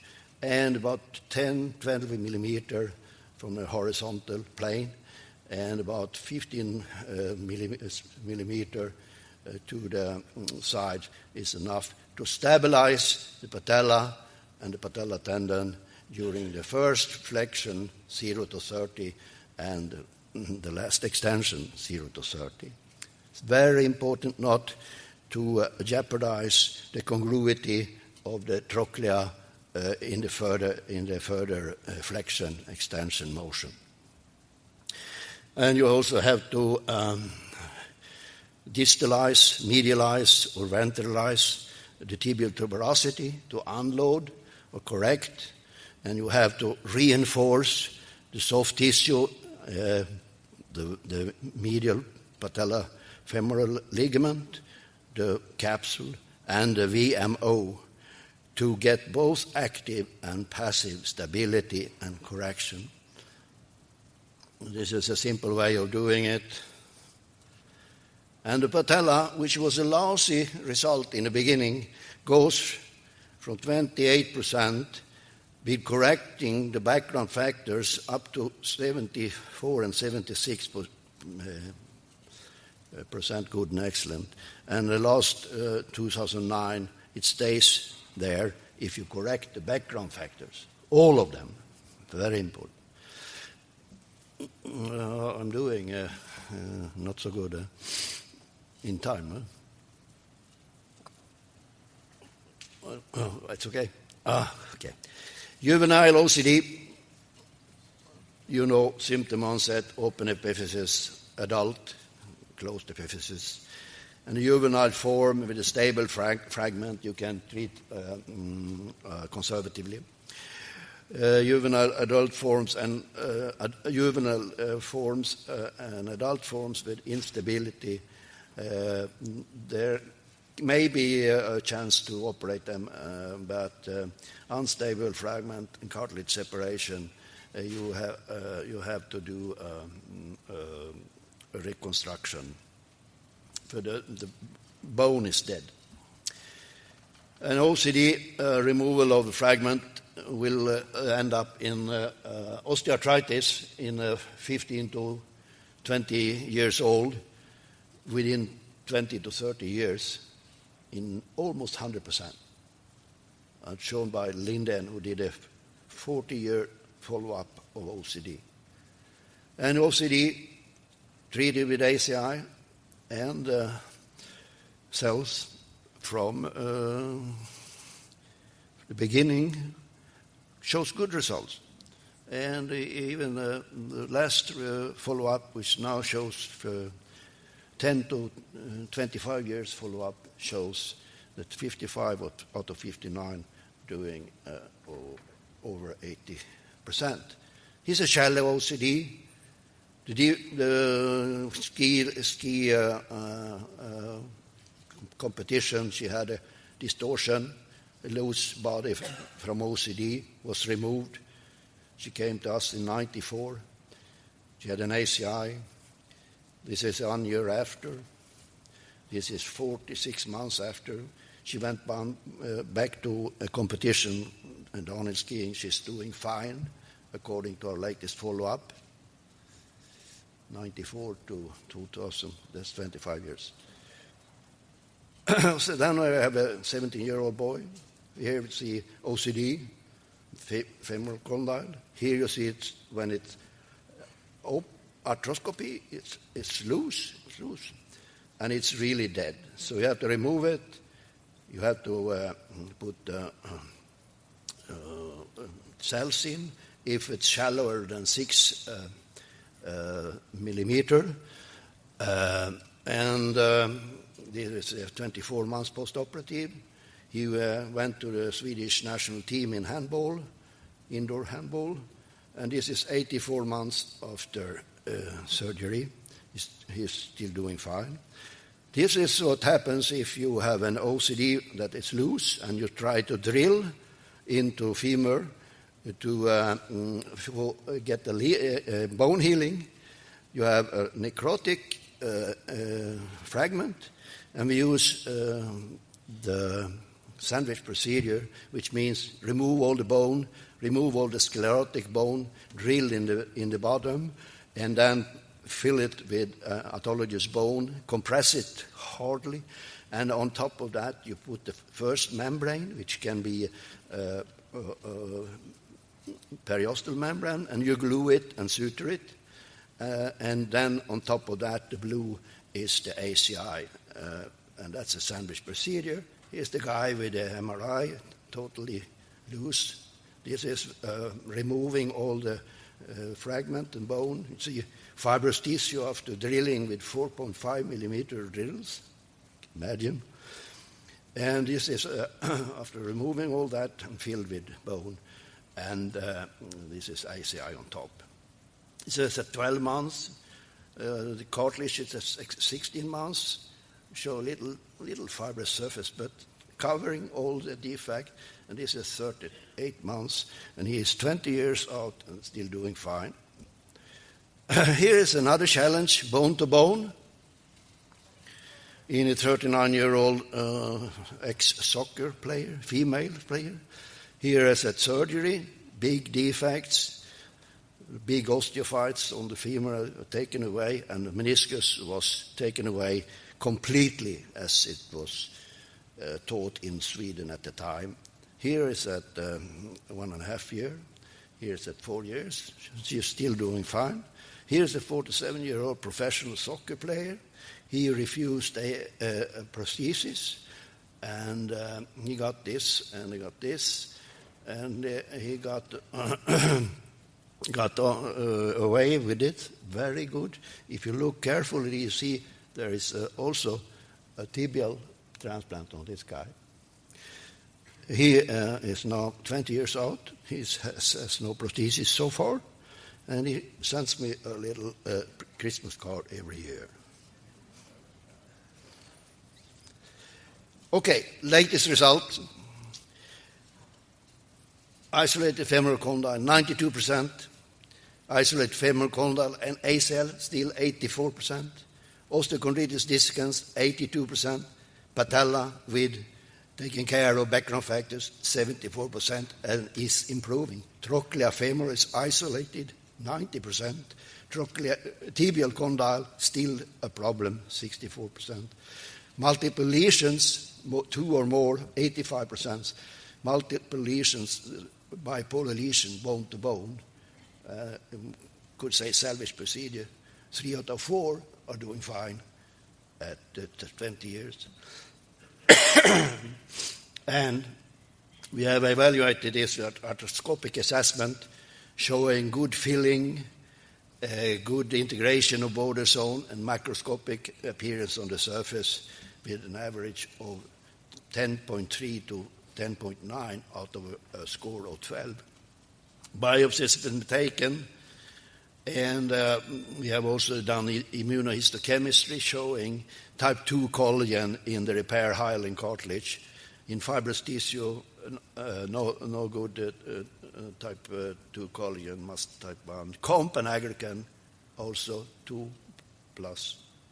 So we have reconstituted the chemical concentration and matrix content.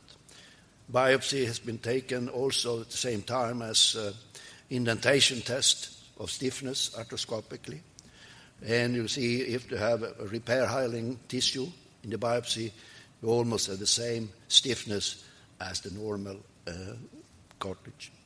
And here we have MRI evaluations done at different time periods. At 6 months you have a low concentration, it's a red low concentration of the proteoglycans, but at 12 up to 18 months and 24 months the concentration is normalized, and about 12 to 15 months they can go back playing whatever sport they want.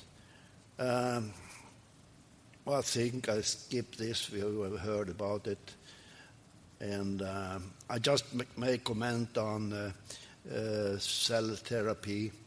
I think the totipotent zygote would be perfect for organ regeneration. Pluripotent embryonic stem cells, maybe also a possibility.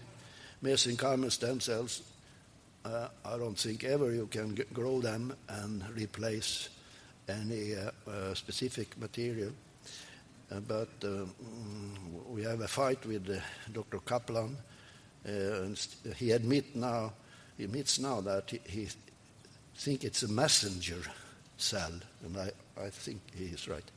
And we are down to the progenitor cell, which we have tested now for 30 years.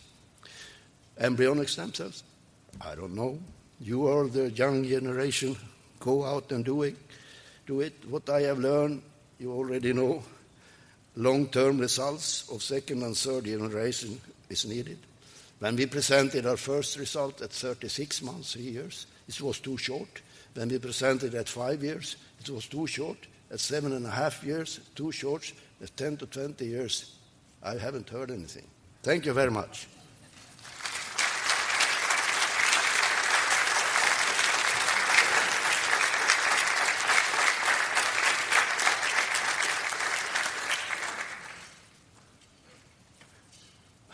That was an amazing journey that you just took us through, Lars, and I was glad to share it with you for part of that time.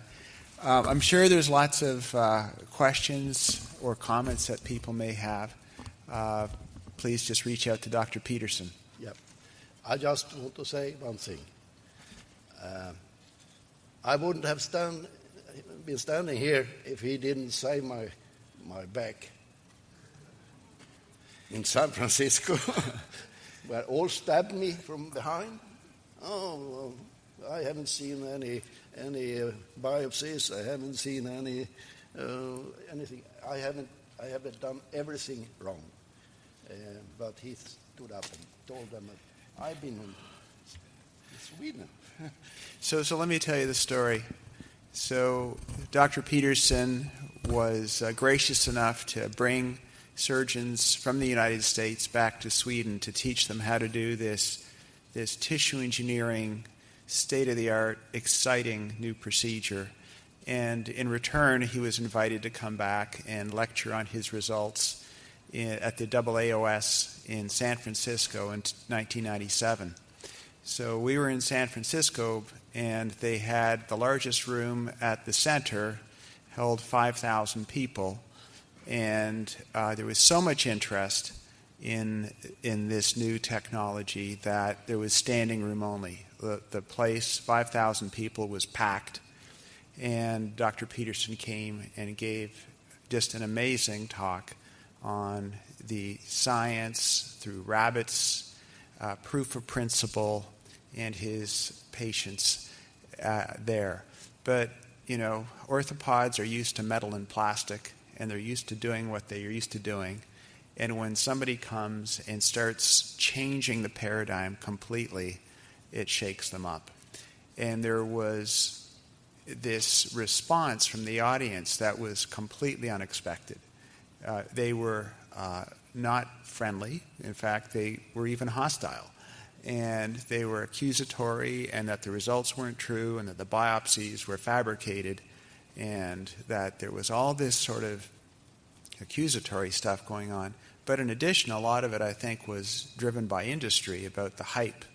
And doctors were using this technology on their shingle and basically saying, come to me because I do this new technique. But in fact, it was just a way to draw patients, and they didn't do it. So Dr. Peterson didn't get the response we all anticipated. And I came to his defense because I had traveled to Sweden. I'd seen the work they did. I examined the patients personally myself. And I basically told the audience this. Things got a little bit quiet and more civil. But it was quite an adventure. It was something I'd never seen before. Thank you. Any question? We can take it outside if you want. So let's adjourn for lunch, and we're all available, and Dr. Peterson's available to meet you and chat with you, and we'll be back here at 12:30.